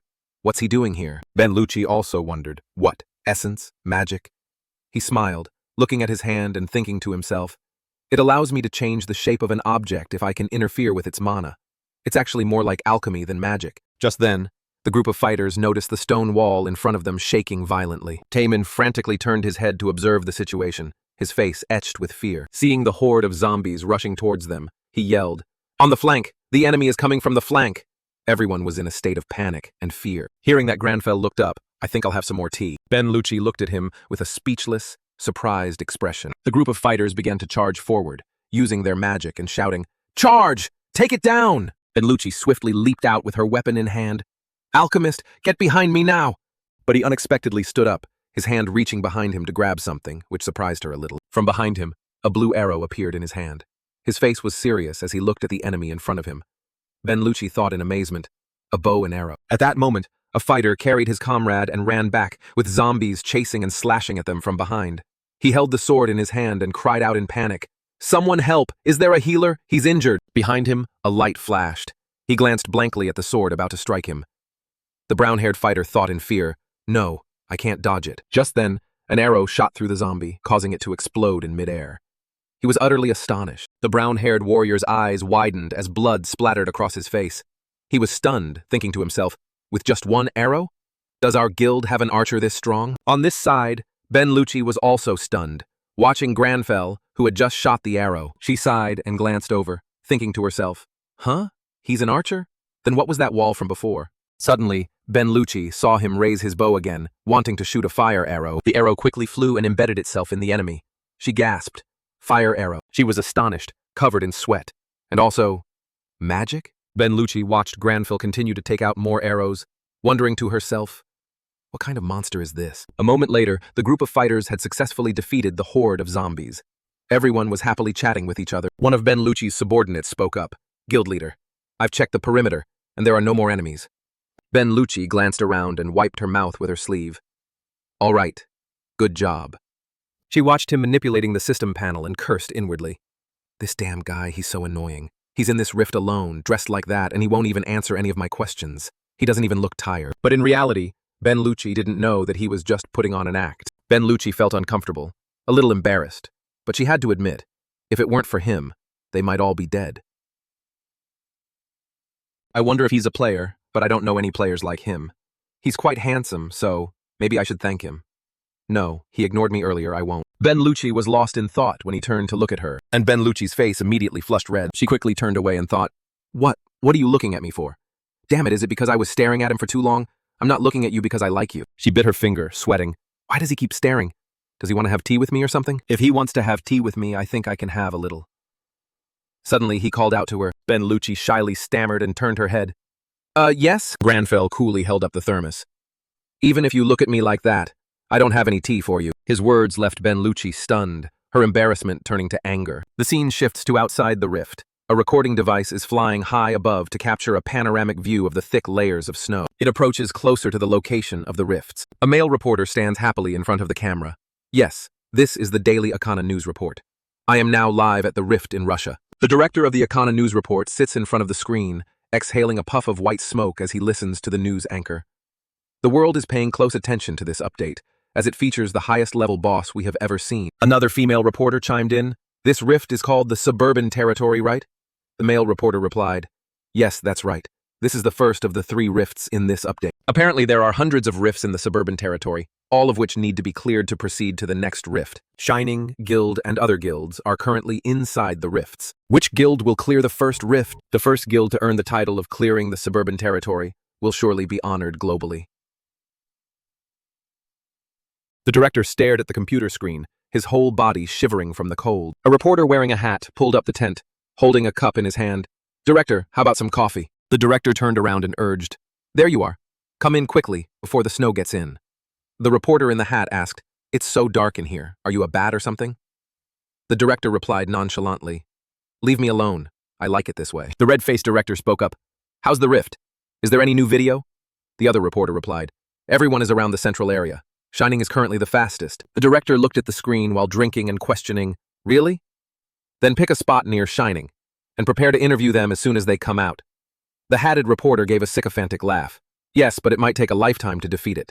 Did the drone capture anything?" Suddenly he was startled, and looked straight at the news screen. At this moment, the male reporter was continuing his report. So, continuing with, when suddenly the hatted reporter rushed past. The male reporter could only laugh it off. Sorry, our assistant just passed by the camera. He must be in a hurry to go to the bathroom. The director emerged from the tent, pointing at him and shouting, "It's cleared! The suburban territory is finished. Follow him." The rift is blue, which means someone has already cleared it. The male reporter stammered into the microphone. Who was it? The director hurriedly replied, "I don't know. There are too many trees for the drone to see. Run, hurry up," he yelled. "Hurry up!" At that moment, the hatted reporter was running and observing his surroundings, as if he had discovered something. The hatted reporter contacted him by phone director. The director answered in a loud, hurried voice, "Here, what is it? Do you see it? Do you see the rift through the camera? Which guild is it? Shining?" The reporter in the hat hesitated for a moment. "No, it's the Burkers." The director asked in disbelief. "Huh? The Burker Guild, the 32nd ranked guild?" The hatted reporter replied, "Yes, it's Burker. Leone is here, I've sent the video." The director confirmed, Burker.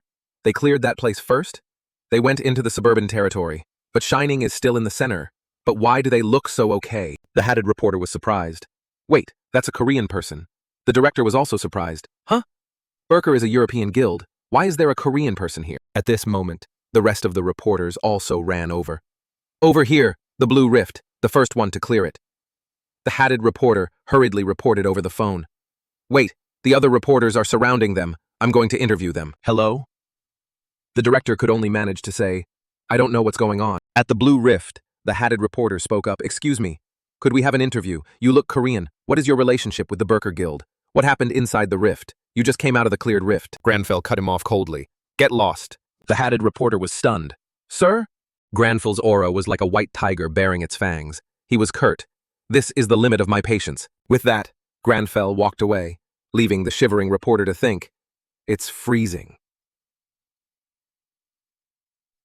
The other reporters hurriedly rushed forward. "Leone, the leader of Burker, wait. Can we have a quick interview? Congratulations on clearing the dungeon first. No one expected you to be the one to complete this mission first. How do you feel? Is there any difference between this rift and the others?" Benlucci's subordinate gestured with her hand. "Please, slow down." Benlucci, holding her head, said, "No comment." Her subordinate, hearing this, was in a difficult position. "Guild leader." Benlucci snapped, "No comment. They should interview that bastard instead." The subordinate stammered, trying to persuade her. "Guild leader, we finished it first. We should at least do an interview." Benlucci firmly replied, "No, I have nothing to say." A fire of anger burned within her. That bastard, so annoying. He threw away all my plans and cleared the dungeon first on his own. Suddenly she turned her head and looked around. What the hell? Where is he? Another one of Benlucci's subordinates answered. "He was the first to get out, and he told me he was going home for a bit." Hearing that, she looked confused. Huh? The reporters swarmed in, jostling each other, each holding a camera. If not a camera, then a microphone to get the interview, to get the scoop. But when they arrived, they were stunned. "What? He just left?" Hearing this, Benlucci flared up, her hackles raised like a small dog wanting to bite someone. "Why? He was the one who defeated all of them. I said he could do the interview, so in the end he just left like that." Suddenly a blue light appeared from behind, startling the reporter holding the camera below, who turned his head to look. He realized something and shouted in surprise, causing the people around him to turn and look. "The rift is blue." Benlucci and her subordinates were stunned. They realized it was the second guild to complete it. "It's the guild!" They all shouted in unison. The members of the guild emerged from the rift. The reporters, unable to contain their excitement, called, recognizing Benlucci's guild. Benlucci's, she turned away without. By the time she left, the crowd was still unable to react in time. The reporters stood dumbfounded, constantly asking each other questions. Even Taemin stood there in a daze. "What? What did she just say? Did you record it?" The snow fell thicker and thicker, blanketing everything in a sea of white.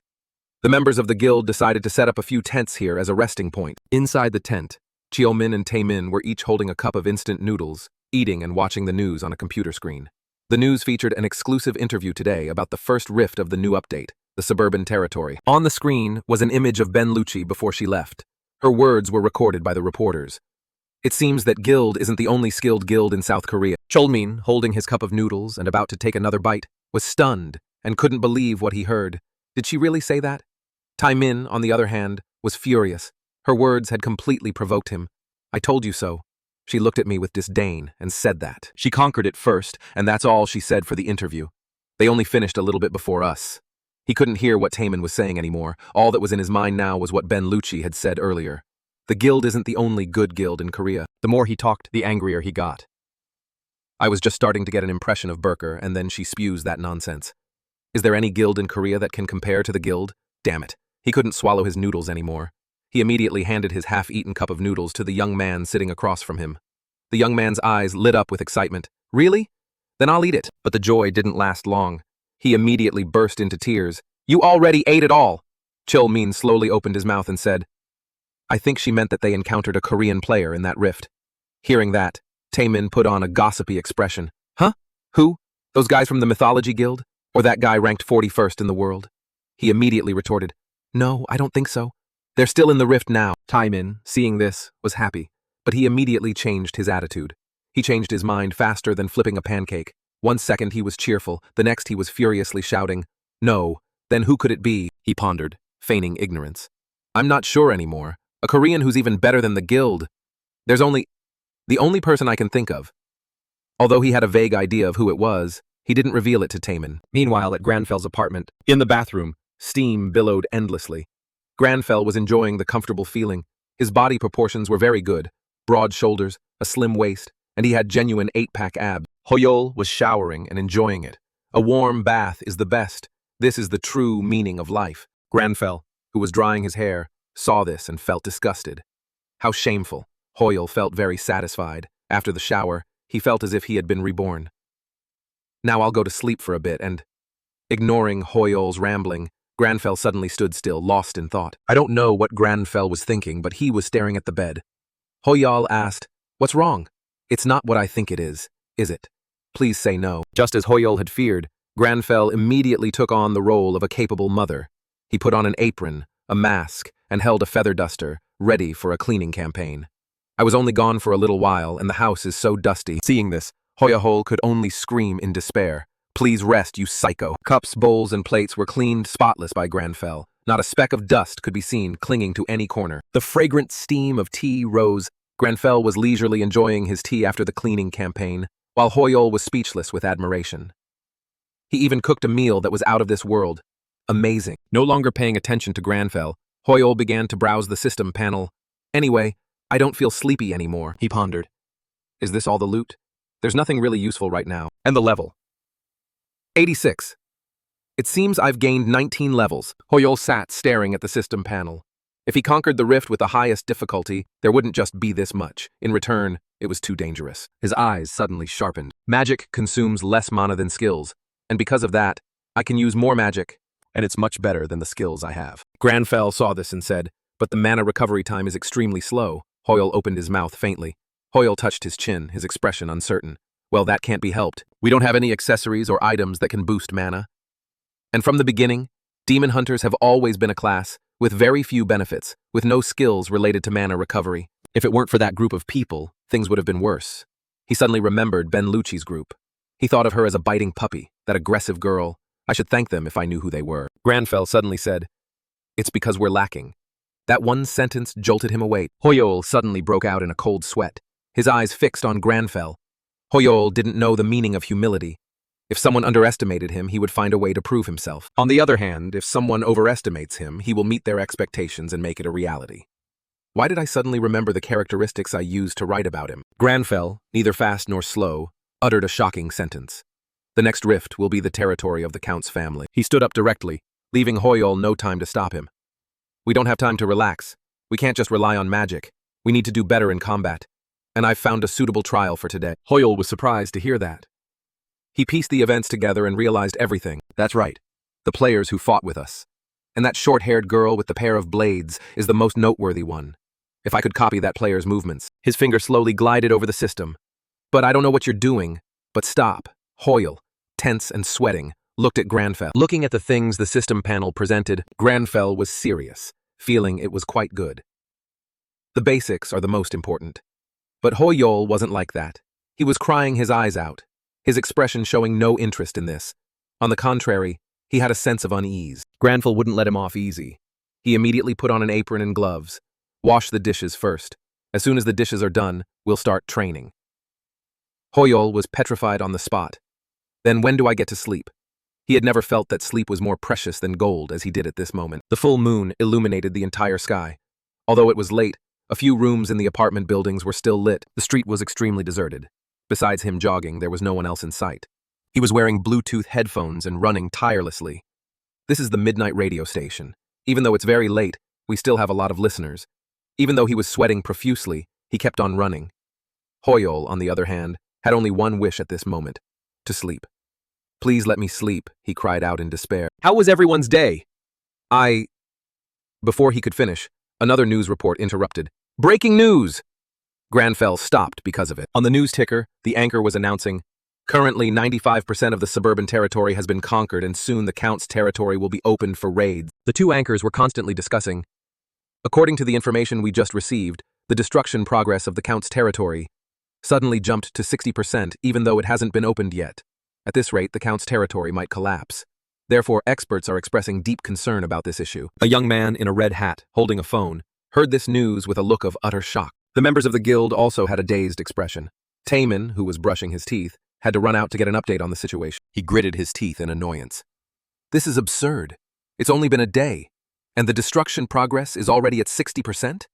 How is that possible?" Kyo-min pushed up his glasses and uttered a terrifying sentence. The shorter the time limit to conquer, the stronger the monsters inside. Taemin didn't expect this, but why so suddenly, so fast? Does that mean the monsters inside have gotten stronger? He didn't dare to confirm his own thoughts. "I'm not sure. I need to take another look." At the Akana Daily campsite, reporters rushed out, running around making phone calls despite the cold weather. The director of the Akana news report was so angry that he slammed the table. There must be a reason. The monsters can't just suddenly become stronger like that. The reporters, though scolded and scared, still retorted, "Even if you say that, how would we know? Even the top guild's analysts are at a loss." He suppressed his anger, softening his tone with the staff a little. "Somehow, we have to find the cause. This is no longer a matter of work or company. If the rift collapses, we're all finished." The more he thought about it, the more scared he became, not daring to think about the consequences if this became a reality. Once the monsters pour out of the rift, all the civilians and players in this area will die. Just the thought of those monsters swarming out and the civilians having nowhere to run sent a chill down his spine. Looking at the news constantly popping up on his phone, Granfell was silent, his hand clenched into a fist. Is this unprecedented? It's no wonder no one knows the reason, because this is information that can only be found in Asan. Thinking of that demonic place, his expression gradually changed. "We have to hurry. Vampires are creatures that can share their power through their blood. Count Ascura has shared his power with the monsters inside the suburban territory, and when they die, that power naturally returns to its original owner." Hoyol furrowed his brow in thought. The Count must have distributed his power to the monsters inside the Count's territory. Granfell, who was opening the door, had the same thought. That's why the monsters have gotten stronger, and the destruction progress has also increased. This is the reason. He suddenly realized something. Wait. Then, Hoyol immediately thought of a possibility. If we raid the Count's territory, there's a risk that the Count's castle rift will collapse immediately. Granfell seamlessly continued his train of thought, his expression so grim that Hoyol, standing beside him, was terrified. He placed his hand on the wall, his thoughts now crystal clear. Count Ascura, no, he is not worthy of that title. Ascura. With that thought, he immediately turned and left, so quickly that Hoyol, wanting to grab him, couldn't even touch the hem of his clothes. I will be the one to execute him, the one who has defiled the honor of the nobility. Granfell, at this moment, possessed an unparalleled arrogance and confidence. He had to admit it. He praised him. "All right, that's cool, Granfell, but..." He suddenly stopped. What about sleeping? He still lamented his pitiful sleep. The door was open, but he couldn't go in and lie on his comfortable bed. Granfell's face was cold as he shot him a sharp glare. "Once you're dead, you can sleep all you want. The Count's territory is suitable for levels 350 and 400. Meanwhile, in front of the rift in the Count's territory, a person wearing a fur hat was excited about something. He kept testing his voice. He's Weigang, an unknown streamer. Right now, he's standing in front of the camera preparing for his live stream. "Hello. Welcome back to my channel of unwavering determination. It's Weigang here, and I'm currently in Russia. With the destruction level of the Count's territory reaching 70%, there are less than 5 hours until the rift explodes. It is now 3:48 a.m.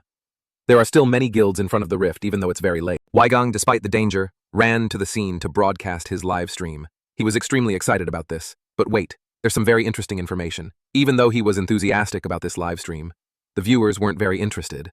They were bored. It's not for nothing that an unknown streamer is unknown. It sounds like he's not a very famous streamer, huh?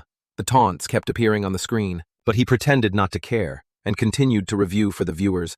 Unlike the suburban territory, which has 200 rifts, the Count's territory has about 30 entrances, which is much less. And because there are fewer entrances, many guilds have entered the same spatial rift. However, experience points and loot will be distributed according to contribution ratio, so it's very important which guilds enter the same gate. We might get to see rank 1 and rank 2 fight each other. Gang was so excited about this that he didn't notice the man with a gloomy expression behind him. Behind him, isn't that Chulmin? This is the guild. Reading the comments that were constantly popping up from the viewers, he panicked where. Chulmin's face was haggard, and he spoke in a very weak voice. Hello, everyone. The people in the guild saw him and greeted him back. There you are. Taemin saw him and also turned around. Hey, have you scouted the area? What's it like? Chulmin presented the results of his investigation. I've checked. Competition is inevitable because there are too few rifts. Taemin was quite satisfied with this. As long as we don't fight Shining, we'll be fine. They were so engrossed in their conversation that they didn't notice Gang had followed Chulmin and was hiding behind a cliff. Chulmin pushed up his glasses to hide the dark circles under his eyes. Don't worry, Shining went north. So I think they'll meet the Unified Heaven Guild, the Rank 2 Guild. I guess that's their chance to claim the top spot. The Berserker Warriors Guild is in the same place as the Second Sun Guild and the Nomad Guild. Taemin was surprised. 2 guilds? It seems many guilds are wary of them after the First War. Gang hid behind a cliff to livestream for his viewers. Reading their comments, he was so scared he couldn't even cry. Wait, my viewers. Suddenly a person holding a sword appeared, causing the members of the guild to turn and look in unison. Taemin saw who had arrived, and a cold smile appeared on his face. He sneered. Look at these bastards. The person who arrived was Kazuma. Seeing Taemin's group, he smiled. You guys are here too? He spouted nothing but sarcastic and ironic remarks. What a coincidence. The guild is right in front of the rift we were planning to enter. Gang also saw them, Kazuma. The Inazuma Guild. Taemin wouldn't back down. His eyes, like bullets, stared at him. You guys are still determined not to build a branch in Korea. I guess the plane just landed, right? Kazuma just laughed. Flying a plane to Russia is much better than building a new branch in Korea. Taemin was completely furious. He gritted his teeth. Do you want to go? Kazuma acted nonchalantly, his face filled with contempt. The guild is nothing. The 2 sides drew their bows and swords at each other, neither side giving an inch, just short of fighting right on the spot. Gang watched the scene before him in amazement. Enemies, this is a big one. If I get an exclusive on this, before he could finish, a group of people rushed in like a gust of wind. They ran and shouted as if they were afraid others wouldn't hear them. Guild and Inazuma are fighting. They are clearly rivals. Is the news reliable? Over there, the Shining Guild is fighting the Unified Heaven Guild, and here, the Guild is fighting Inazuma. This battle at the Rift is insane. Chape is broadcasting live right now. Their faces are flushed from running and the cold, but that didn't affect the excitement welling up inside them. Please say something! The crowd was so noisy that Chulmin and Taemin had to make a hasty retreat. Chulmin spoke in fear, reaching out to touch Taemin. Taemin, I know how you're feeling, but the Rift's destruction level is a big problem. And for our 2 guilds, fighting will only bring losses to both sides. His eyes were angry. He couldn't accept this. Inazuma is the 4th-ranked guild, and guild is right behind at 5th. And the rivalry between the 2 guild leaders, Kazuma at rank 6, and Taemin with a considerable gap at rank 11. It was truly a dramatic match between the Republic of Korea and Japan. His words were a complete attack on Chulmin, who was so devastated he couldn't say a word. Taemin softly called out to Chulmin, "Hey." Before he could finish, he was cut off. All right, we were here first. It would be too embarrassing to give this spot to them. Let's just tear them apart. Chulmin flashed a demonic smile. Taemin also had a do-or-die expression. Winning is all that matters. Charge. The 4th-ranked guild and the 5th-ranked Inazuma are heading towards the Eastern Rift. Right now, a reporter from Akana News is delivering a news update. The guild and Inazuma guilds have entered the rift together. These 2 famous guilds are rivals, and dozens of flycams are in the sky to record their journey. At number 5 is the guild from Korea, and at number 4 is the Inazuma guild from Japan. Their rankings and nationalities are drawing attention. Taemin and Kazuma lead their 2 rival guilds charging forward. The northernmost rift is gathering the 1st and 2nd-ranked guilds, Shining and the Unified Guild. At the southern rift, we have the 30th-ranked Berserker Warriors Guild, the 7th-ranked Second Sun, and the 3rd-ranked Nomad Guild. On the other hand, the destruction level has reached 80%, causing worry and fear around the world. No matter how chaotic it is right now, there's still one person sitting comfortably on a chair drinking tea. It was none other than Hoyol, who sat sipping tea like a nobleman. The fragrant aroma of the tea wafted up, combining with his indifferent demeanor to create a beautiful picture. But unexpectedly, Hoyol, the count of the territory, entered the rift. He held the teacup in his hand deep in thought. What I realized after the last rift incident is that running out of mana is extremely dangerous. So I have to find a way to use mana efficiently throughout this battle, and the answer is magic originates from alchemy. Thanks to it, I can transform anything into the shape I desire. First step, I used a few rolling stones on the ground to turn them into a teacup and a table. But the more complex and detailed the object, the more mana I had to use. Therefore, using them in battle is not that effective.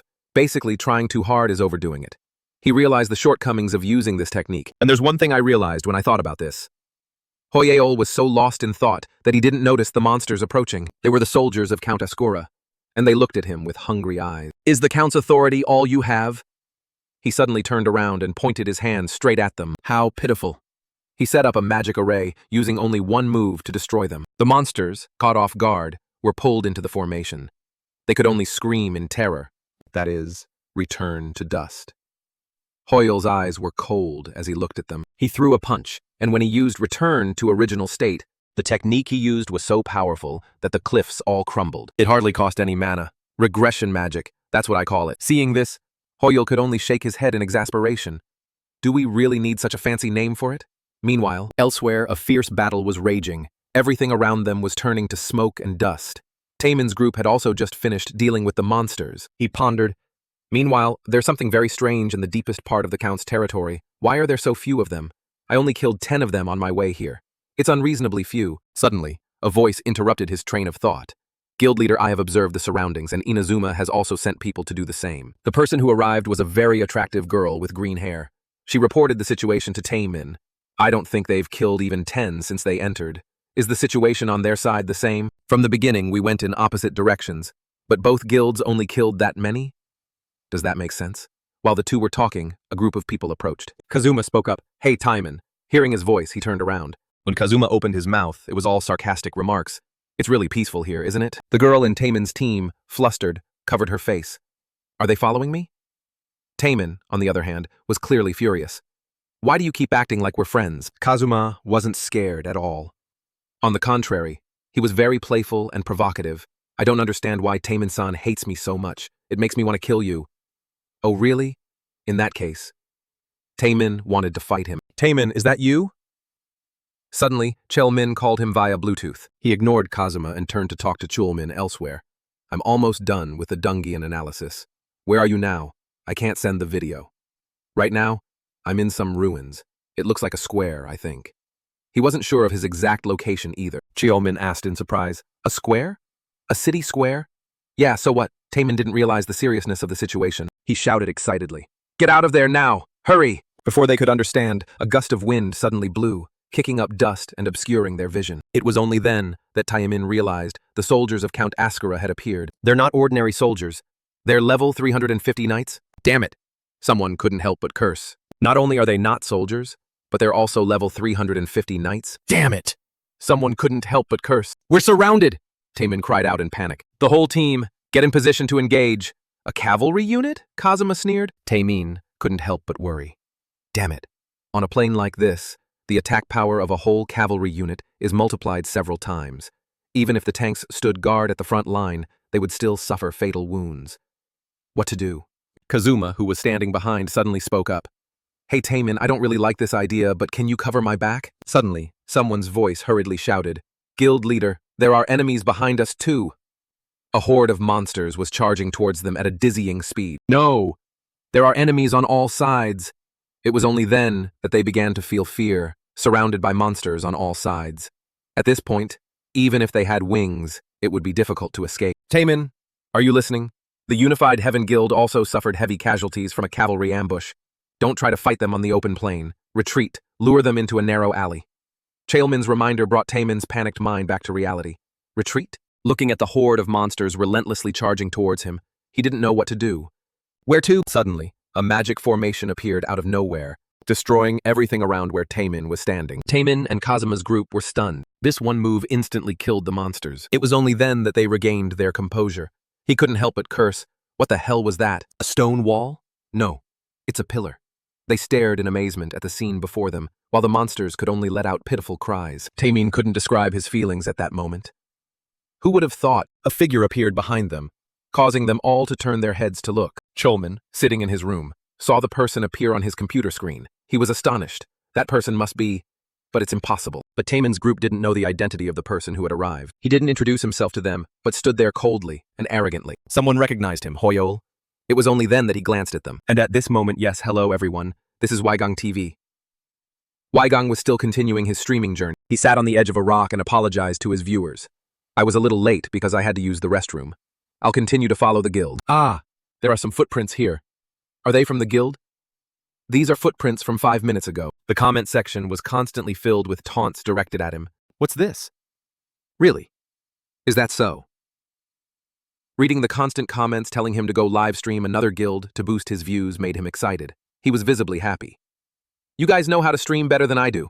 In that case, I'll follow Inazuma. Suddenly, a loud noise made him break out in a cold sweat. The viewers clamored for him to go check it out. All right, then I'll go right now. And at this moment, Taemin and Kazuma were also standing there, stunned. They stared in disbelief at the unfolding scene. Stone pillars were rising from every corner of the battlefield. Kazuma couldn't help but glance at Hoyol.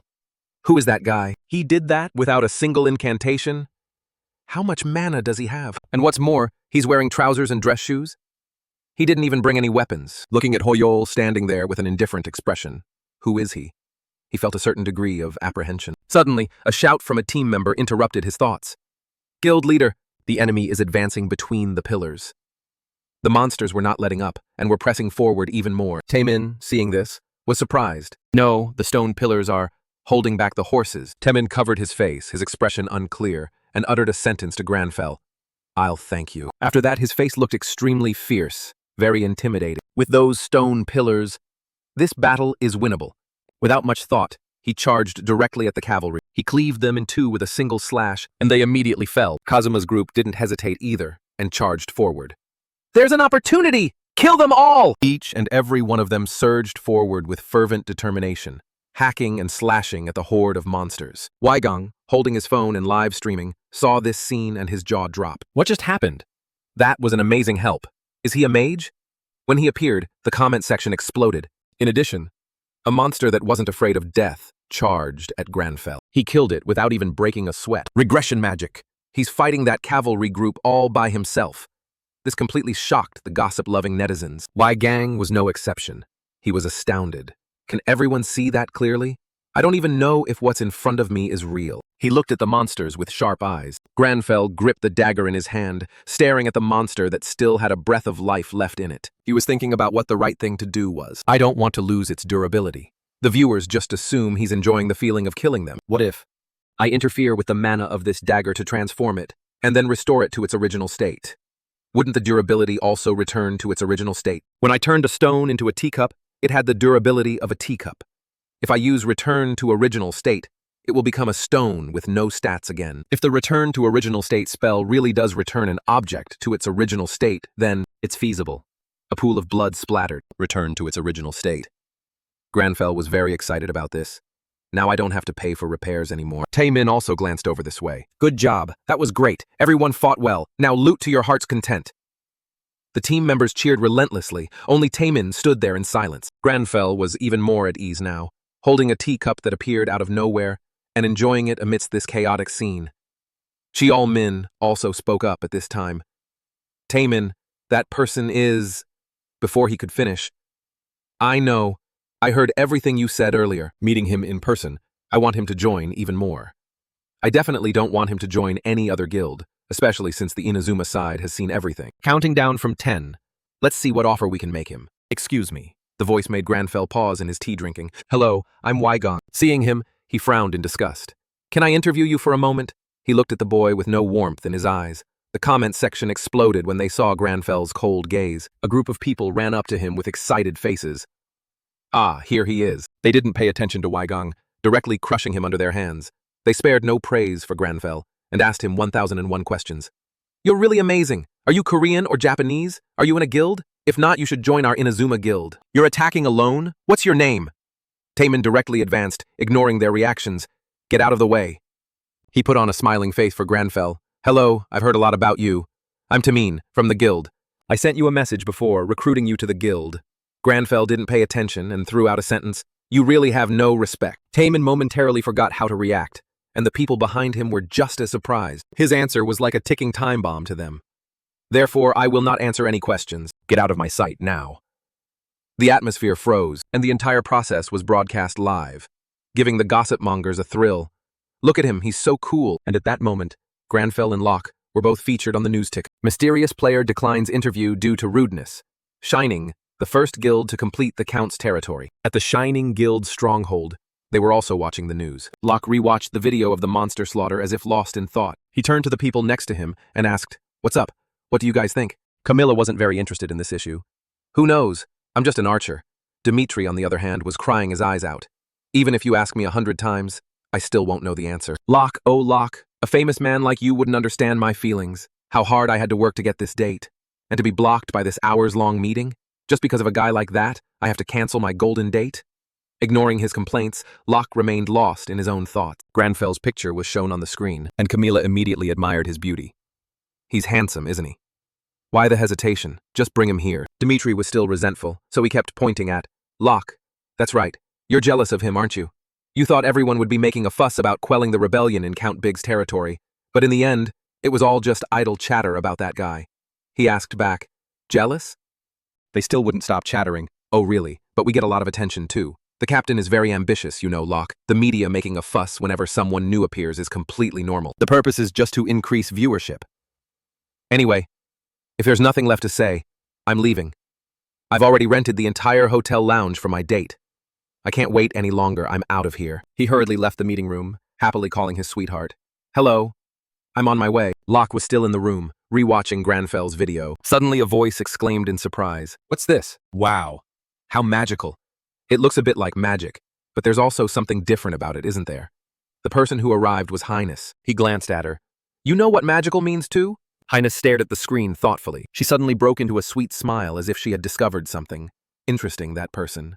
Meanwhile, at the Burker Guild headquarters, everyone had expressions of speechless astonishment. Benlucci was so agitated that she threw her blanket straight at the man next to her. "What did I say? I said it wasn't normal." "But what did you say, sis? Calm down. Pull up the blanket. If you keep this up, you'll catch a cold. Don't you have eyes? I've been covered up for a while now." Kazuma wasn't idle either. He was on the phone with someone. That silver-haired guy. "We must bring him to our side. Accept the order." The reporter from the Akana News Bulletin also reported, "Hello, you're watching Akana today. Today there are also a lot of viewers watching the show. The Count's territory is complete," followed by the area outside the territory, at the Count's territory. Shining and Unified Under Heaven had a dispute, but with superior strength, Shining took the first position. Now, we only have the Count's fortress left.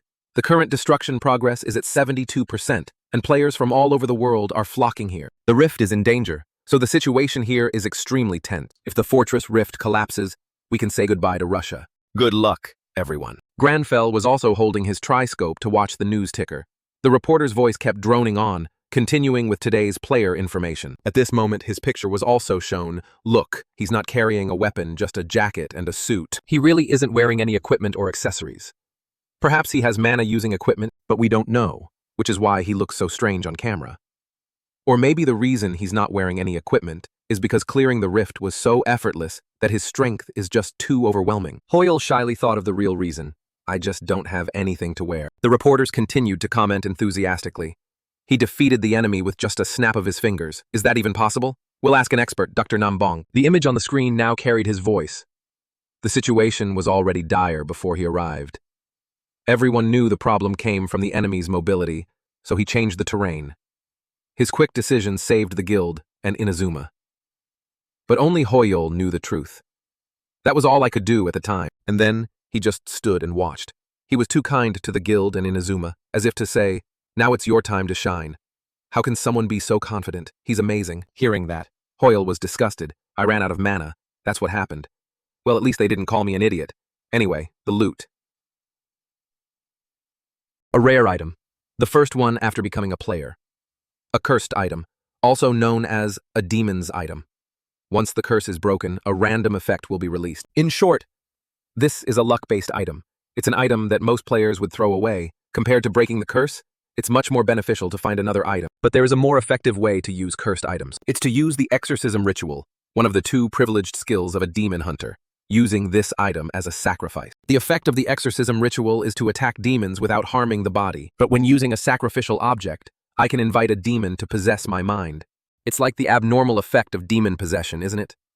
Although there's a risk that the demon will control me, if I can fight it in my mind, I'll have a great advantage. Suddenly, Taemin called Hoyol. Hoyol was surprised by the unexpected call. Why is he calling me? He imagined countless possibilities upon receiving this call. Could it be? How dare you insult the guild's leader like that? I'll sue you. Granfell picked up the phone. His hand holding the phone was sweating profusely with anxiety. No, if I answer the phone now, Granfell will say something stupid. I need to hurry. I'll just text back politely, ask him not to sue, politely. Cheolmin and Taemin were completely flabbergasted and fell backwards, staring at the message Hoyol sent them, stunned. What's the problem? A lawsuit for sure? Just like last time, huh?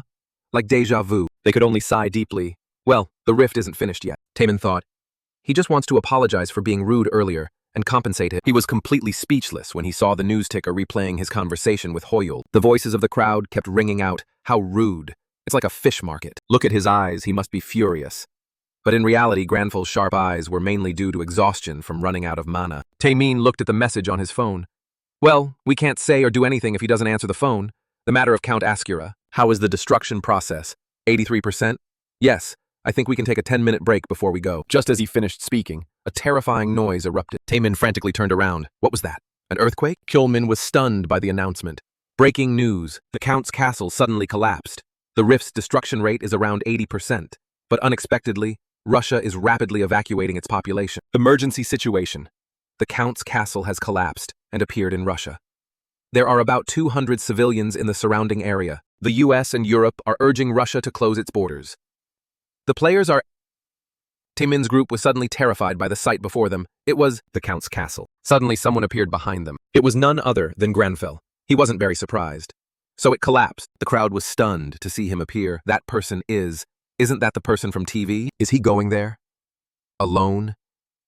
He's crazy. But Granfell was now standing tall before the Count's castle, his eyes filled with hatred. Damn stone statue. He entered the Count's castle. Granfell stood proudly. Facing him was a statue of a demon with sharp teeth holding a large sword. A notification appeared. Entered the Count's stronghold. Looking up at the statue in front of him, he had a look of disdain. This statue is truly hideous. It was deserted around him. Behind the statue was a large gate. Granfell said loudly, "A place like this is called a stronghold, but for those damn vampires to be able to live in a place like this is already a luxury." As he spoke, Granfell's expression was one of disgust. Hoyol also appeared at this moment. That's because the Claudy mansion is 10 times bigger than this place, though it's not really my house. Suddenly, a red light flashed in the statue's eyes. This made Granfell and Hoyol a little nervous. Did it hear me? The statue suddenly jumped down from its stone pedestal, its eyes filled with killing intent, as it advanced towards Granfell. The injured soldiers behind were panicked by this scene. What's going on? The statue is moving. What?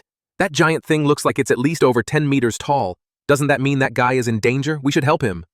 In front of them, the demon statue was swinging its giant sword, aiming straight for Granfell. His face remained expressionless, despite the voices behind him constantly echoing.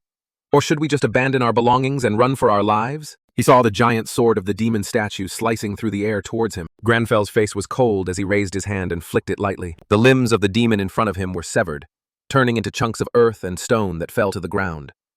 3 members of the Shining Guild were drawn by the loud noise. Camilla spoke first. What was that noise just now? Dimitri immediately replied. It came from the direction of the castle. Camilla crossed her arms. It sounds similar to the noise in the video we watched. Before she could finish, Jessie had already moved forward, much to the surprise of the others. Magical patterns began to appear under her feet. The people around her, seeing this, repeatedly tried to stop her. Jessie, where are you going? We're about to enter. Don't act on your own like that. Jessie's small figure stepped on the magic runes and rushed forward. On this side, the soldier was also standing there, dumbfounded. He just defeated that monster in one blow? In front of them, the demon statue's body was severed, its stone and earth fragments scattered on the ground. Hoyol, from behind, was a little smug. It's just a slightly bigger rock. I've had a lot of experience breaking rocks before, so this size isn't too difficult. In front, Granfell was adjusting his tie with one hand.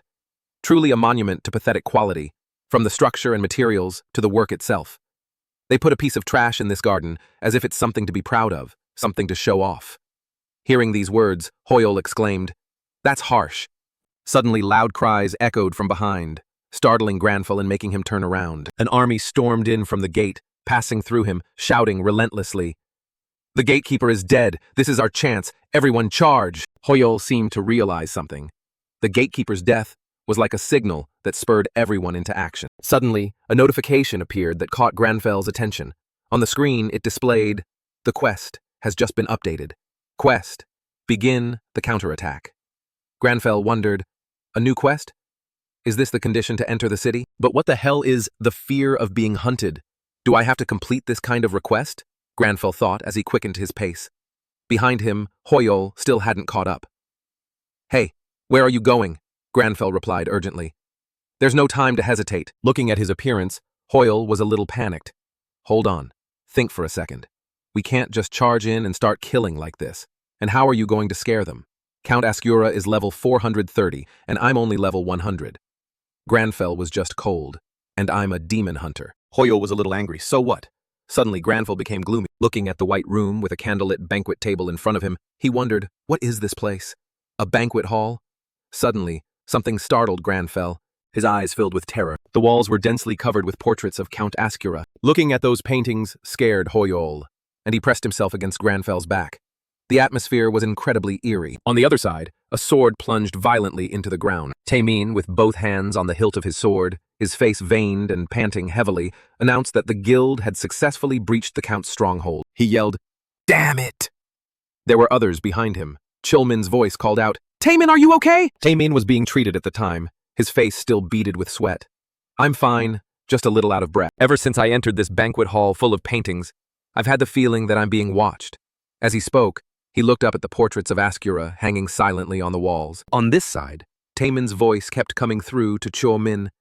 "It's like that strange statue from before was possessed by a demon." Chilmin's voice echoed back, startling the people on this side. "Portraits. They're portraits of demons. Burn them all." At the command, the paintings on the walls were engulfed in flames. Taemin's entire body was enveloped in a green light. There was a hint of surprise in his eyes. "Suddenly, I feel much better." Chilmin, on this side, his eyes still fixed on the computer screen, suddenly understood. "No wonder. I kept wondering why the first players to enter here retreated. It turns out everything in that castle is a trap. Every statue, portrait, and piece of furniture in there can cause abnormal status effects. No wonder the Shining Guild wouldn't enter through the main gate." Hearing Chilmin's words, Taemin sighed. "Damn it, it seems they're much more experienced than I am." His eyes were filled with seriousness as he thought, "But my profession is. However, my resistance to abnormal status effects is much better, but just a few portraits at the entrance to the hall are already this terrifying. So I don't know what it will be like if I go deeper." With each thought, the hallway ahead exuded a creepy and mysterious aura. On this side, Granfell still stood silently looking at the portraits in front of him, unable to help but comment, "These portraits, they're so ugly they're blinding. Seriously, I don't know how people can eat with these things on the wall and not puke. Is your stomach made of steel?" he said as he strode forward, his face full of annoyance. Hoyol saw that he was upset and immediately exclaimed why he was so cruel. As Granfell walked, he glanced around and kept saying that the statues from before were so disgusting, poor rocks that suffered and were carved into something even uglier than the original. Why do they keep displaying rows of ugly things like this? Now I understand why people say narcissism is also a disease. Even the layout of the castle is stupid. The paths are horizontal and vertical everywhere, more cluttered than an anthill. And then there are open halls leading to dead ends.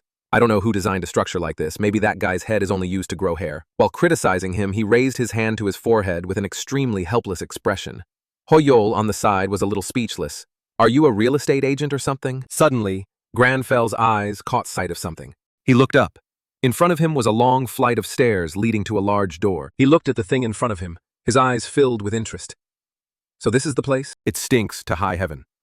Indeed, a damp air emanated from the door. Without hesitation, he moved forward. Hoyol was still calculating in his head. Architecturally, this must be the center of the castle, right? Granfell's senses were telling him so. Behind that door is Count Ascura. With each thought, his steps quickened on the stairs. Granfell's face was serious as he looked ahead. It's too quiet. Maybe the other players haven't reached here yet. Suddenly, Jessie appeared out of nowhere, hanging upside down in front of him. "Found you." Her face beamed from behind a cascade of golden hair. "I saw it, you know. Your magic is so cool." Granfell remained expressionless, his face as cold as stone. Jessie had a cheerful expression, turning to Granfell to confirm again, It's you, right? Hoyle from behind had a look of utter astonishment on his face. She's flying! What the hell? I struggled so hard to accumulate mana, and her mana is as abundant as water. Jessie was now close to him, her hands clenched into fists. With a very expectant expression, she said, I'm so curious. I can't wait any longer. What is that skill? I've watched that video a dozen times, but I still can't figure it out. I know all kinds of magic. Can we chat a bit about your cool magic? Granfell remained silent, not a single word in response. He looked straight ahead, his eyes fixed on Jessie in front of him. A bewildered expression appeared on her face. Granfell placed his hand on Jessie's shoulder. He used his strength to bring her, who was hovering in the air, down. Watch your tone. When you want something from someone, the least you can do is show some respect. Have you heard me? As he spoke, his eyes were extremely stern. Jessie was stunned by this display, her green eyes unmoving. Suddenly, a fearful expression flickered across her face. Granfell also immediately sensed the dangerous aura approaching from behind, a hint of surprise in his eyes. The door at the end of the stairs was now wide open. A red light emanated from it, reflecting a tall figure. With it came a dangerous aura. A notification popped up, activating natural enemy skill. Granfell's cold eyes also looked forward at the same time. Count Ascura appeared from behind, with neatly combed silver hair and blood-red eyes. His mouth, with its sharp teeth, kept exclaiming, Oh, I was wondering who dared to disturb my sleep. So it was 2 humans? How foolish, you inferior humans. As he spoke, a powerful killing intent emanated from his entire body. Seeing this scene, Jessie began to panic. That's Count Ascura. His presence is so overwhelming. You with the super cool magic. Are you okay? Granfell, on the one hand, was deep in thought. A count? How ridiculous, Ascura. Hearing these words, he was a little surprised. Granfell pulled out a necklace with a blood-filled pendant, and facing Ascura, he said loudly, his eyes filled with determination, You are nothing but a vile and lowly vampire. At the same time, a notification appeared on the system panel. The blood-cursed necklace has been chosen as a sacrifice. He held the necklace tightly in his hand, and facing Ascura's figure, he declared, I will teach you a lesson. For daring to impersonate the noble bloodline, he said, his eyes filled with killing intent. The system panel kept flashing, activating the exorcism ritual skill. Mission, begin the counterattack. Progress, vampire hunt. In front, Granfell was still holding the necklace up tightly. Hoyle, behind him, was a little panicked. That's right. The exorcism ritual requires a sacrifice. I can do this to bring Ascura into my subconscious to fight. So that's what he meant by that, huh? The previous image came to mind, and Hoyle, following behind, was extremely curious. How can you make it feel fear? Granfell calmly replied. I am a demon hunter. However, facing Ascura, he still had some doubts. But, will this be okay? Even so, Count Ascura is level 430. If things go wrong, I might get possessed. On the other side, Ascura laughed mockingly. Possessed? On the other side, Ascura sneered, What's with that filthy necklace? What a pitiful human. With his words, a wave of killing intent shot towards Granfell, leaving him no time to react. Ascura extended his sharp-clawed hands, his eyes flashing red, showing great pleasure. I like that arrogance of yours.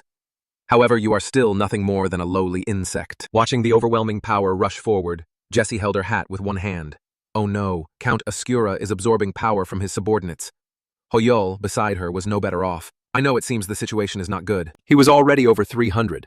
But now if he reabsorbs the power he distributed to his subordinates, the gap will be even greater. Suddenly, faint rays of light emanated from the blood pendant. The expression on Ascura's face turned to astonishment. His eyes widened, the earlier amusement gone. In the blink of an eye, he was in a vast space, no longer his palace. On the cliff behind him, Granfell was silently observing. In his hand was still the necklace, his gaze directed downwards. Ascura unconsciously asked, Where is this place? Where is this place? Sensing someone behind him, he whipped around, a wicked smile on his lips. Looking at the figure on the cliff, Ascura's hand began to gather power. This trick is quite unique, you lowly mortal. However, I can simply destroy this foolish trick, if I destroy you along with it.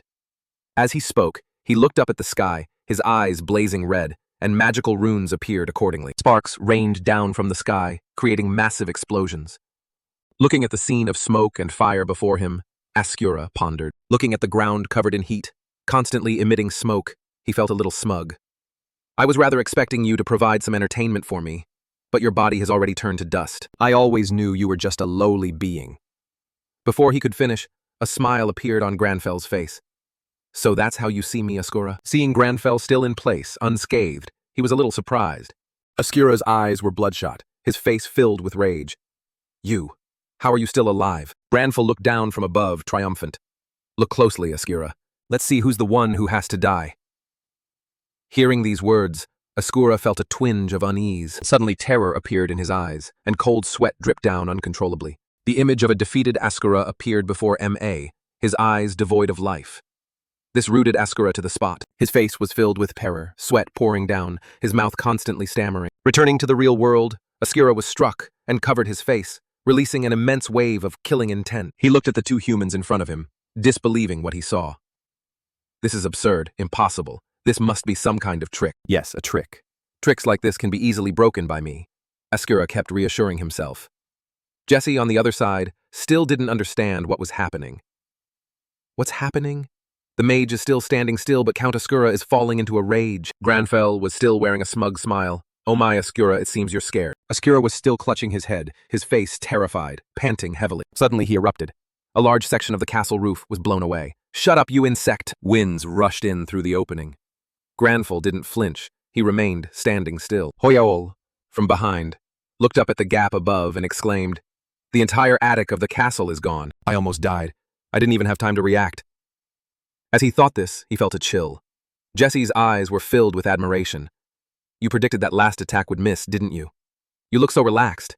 I have to create a shield as a habit now. You're amazing. Suddenly a notification appeared. Exorcism ritual skill. This startled Askura. Shielding himself with one hand, he thought, what is it this time? But hearing his words, the system continued to explain, a skill that allows the user to attack the demon without harming the user's body. However, another effect can be achieved by using a tribute item. That effect is to force the demon to enter the demon hunter's subconscious. With each word from the system, a large image of Granfell reaching for Askura appeared. He screamed incessantly, "Stay away from me! Stay away from me right now! Don't come near me!" With each of Askura's cries, a swarm of bats burst from his body. The notification panel was still displaying new information. Whoever has the upper hand in this situation depends on their mental strength, but there's no way a demon hunter would be affected by something from demons. Granfell had crossed his arms. Behind him, Hoyle was wide-eyed in amazement. I didn't think it would be this effective. Beside them, Jesse was scared stiff. What an unbelievable sight. What did you do to him? She turned to Granfell, her tone a little timid. Looking at Askura, she continued, "He's screaming by himself in the air, and he's trying to attack empty points." Askura was relentlessly struggling in the air. His eyes had lost all reason, his mouth endlessly screaming, "Absurd! This can't be real! How? How can a lowly mortal defeat a count like me?" A notification appeared. Count Askura has been inflicted with the fear effect. Below, Askura was being gripped by a giant hand. His face was utterly panicked. A thought suddenly occurred to him. It seems the fear effect has an additional effect on the demon horde. A smile appeared on Granfell's face as he looked at the screen. Quest complete. In front of him, a dagger hovered in the air. He approached it, grabbed it, and aimed it at Askura, who was lying on the ground. Let's get this over with. Beside him, Jesse kept wondering, right? It's fear, right? You did that to him? How? Is that a new magic? If it's a new spell, can you teach me? Of course, I'll pay you properly. Amidst her chatter, Granfell raised the dagger in his hand, his expression cold, a stab downwards, without a hint of hesitation. Suddenly, the expression on his face turned a little goofy. Looking at the bloody dagger in his hand, Askura behind him was still clutching his head and trembling. The health bar had only decreased by a little. Granfell was a little surprised. It didn't do any damage. Thinking this, he turned to Jesse beside him. Take care of him. A sentence that startled her. Huh? Take care of him? But you've already done almost everything. You want me to? Her face was a constant stream of confused expressions. She once again floated in the air. But you can do it yourself, so why? Hearing this, Granfell's eyes averted slightly, looking elsewhere. Hoyle scratched his head. I'd love to, but my level is too low, so I can't. Since you can attack this Dungian, you must be very strong. So figure it out yourself. Damn it, just kill him quickly. And then, as if suddenly understanding something, Jessie covered her mouth with her hand. Ah, sorry. I was the one who asked you to teach me, wasn't I? As she spoke, she swung the staff in her hand, and magical lines appeared from it. While doing so, Jessie kept talking. You mean if I kill him and become stronger, I can learn that spell myself, right? On this side, Hoyle unconsciously looked up at the sky, which was, following Jessie's attack, a bolt of purple lightning struck Askura on the ground. The attack was so powerful that the shockwave it created sent a gust of wind that made Granfell's hair fly. Hoyle was so scared his face turned pale. What the hell was that? The screen began to display information. Count Askura has been defeated. Calculating contribution level.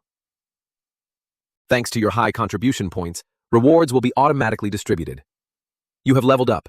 You have leveled up. You have leveled up. Escura was now just a pile of smoldering ashes on the ground. Granfell remained calm, his arms crossed. Hoyle beside him was stunned into a daze, even if he was weakened. She could still kill Count Ascura, a level 430 being in a single blow. "Is this the power of a top-ranked player?" he exclaimed in admiration. Jessie on this side had an eager expression, reaching her hand towards the pile of ash on the ground. What could this be? Why is it still smoking? Her finger touched a bit of the ash and she brought it up to her eye to observe. Suddenly, Jessie opened her mouth wide, intending to taste the finger. Hoyle, stunned, wanted to stop her. Is she crazy or something? Why is she suddenly eating that? Granfell's eyes suddenly focused on the notification display. Comparing class quests. Transformation. You have completed the quest. A new class quest is being assigned. The transformation class quest chain has been formed. Looking at these notifications, Granfell was a little surprised. Suddenly, a loud shout echoed through the space. "Jessie!" All our abnormal status effects suddenly disappeared. "Was that your doing just now? Did you defeat Count Ascura?" A group of people from the Shining Guild rushed over in a frenzy. Hearing this, Jessie was a little hesitant. Suddenly Locke's gaze fell on Granfell, that person. Jessie turned her gaze towards Granfell beside her, which made him a little confused. Jessie spoke. "Forgive me. Although I'm not used to this, I will do my best." Hearing these words, Granfell's face remained cold. Jessie then placed a hand on her chest, her expression very sincere. "My name is Jessie Hines. If it's not too presumptuous, may I ask for your name?" This scene left the entire Shining group below dumbfounded. Jessie now stood facing Granfell, her face upturned in anticipation. Granfell remained silent. In the silent space, thoughts raced through his mind.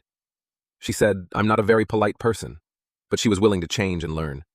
"I'll tell her my name as a favor to her." This young man's name is Lee Ho-jun, not this handsome, white-haired guy, but the black-haired dude behind him. It turns out, the young man had accidentally transmigrated into the body of a character he created in middle school named Granfell. But instead of becoming that character like in other stories, he could only become another personality to help Granfell develop his powers. Moreover, since he died, the game world has become real, and cruel monsters have started to run rampant. You think awakened people will appear next? No, you're wrong. Only those who have played this game can gain special powers, and whether you're strong or weak depends on how you created your character before. However, the main character's awakening was not as expected, because in middle school, the young man always wanted to create a character with a cool boy personality, so all the cringy ideas of a teenager were poured into the character Granfell. This indeed made him seem cool,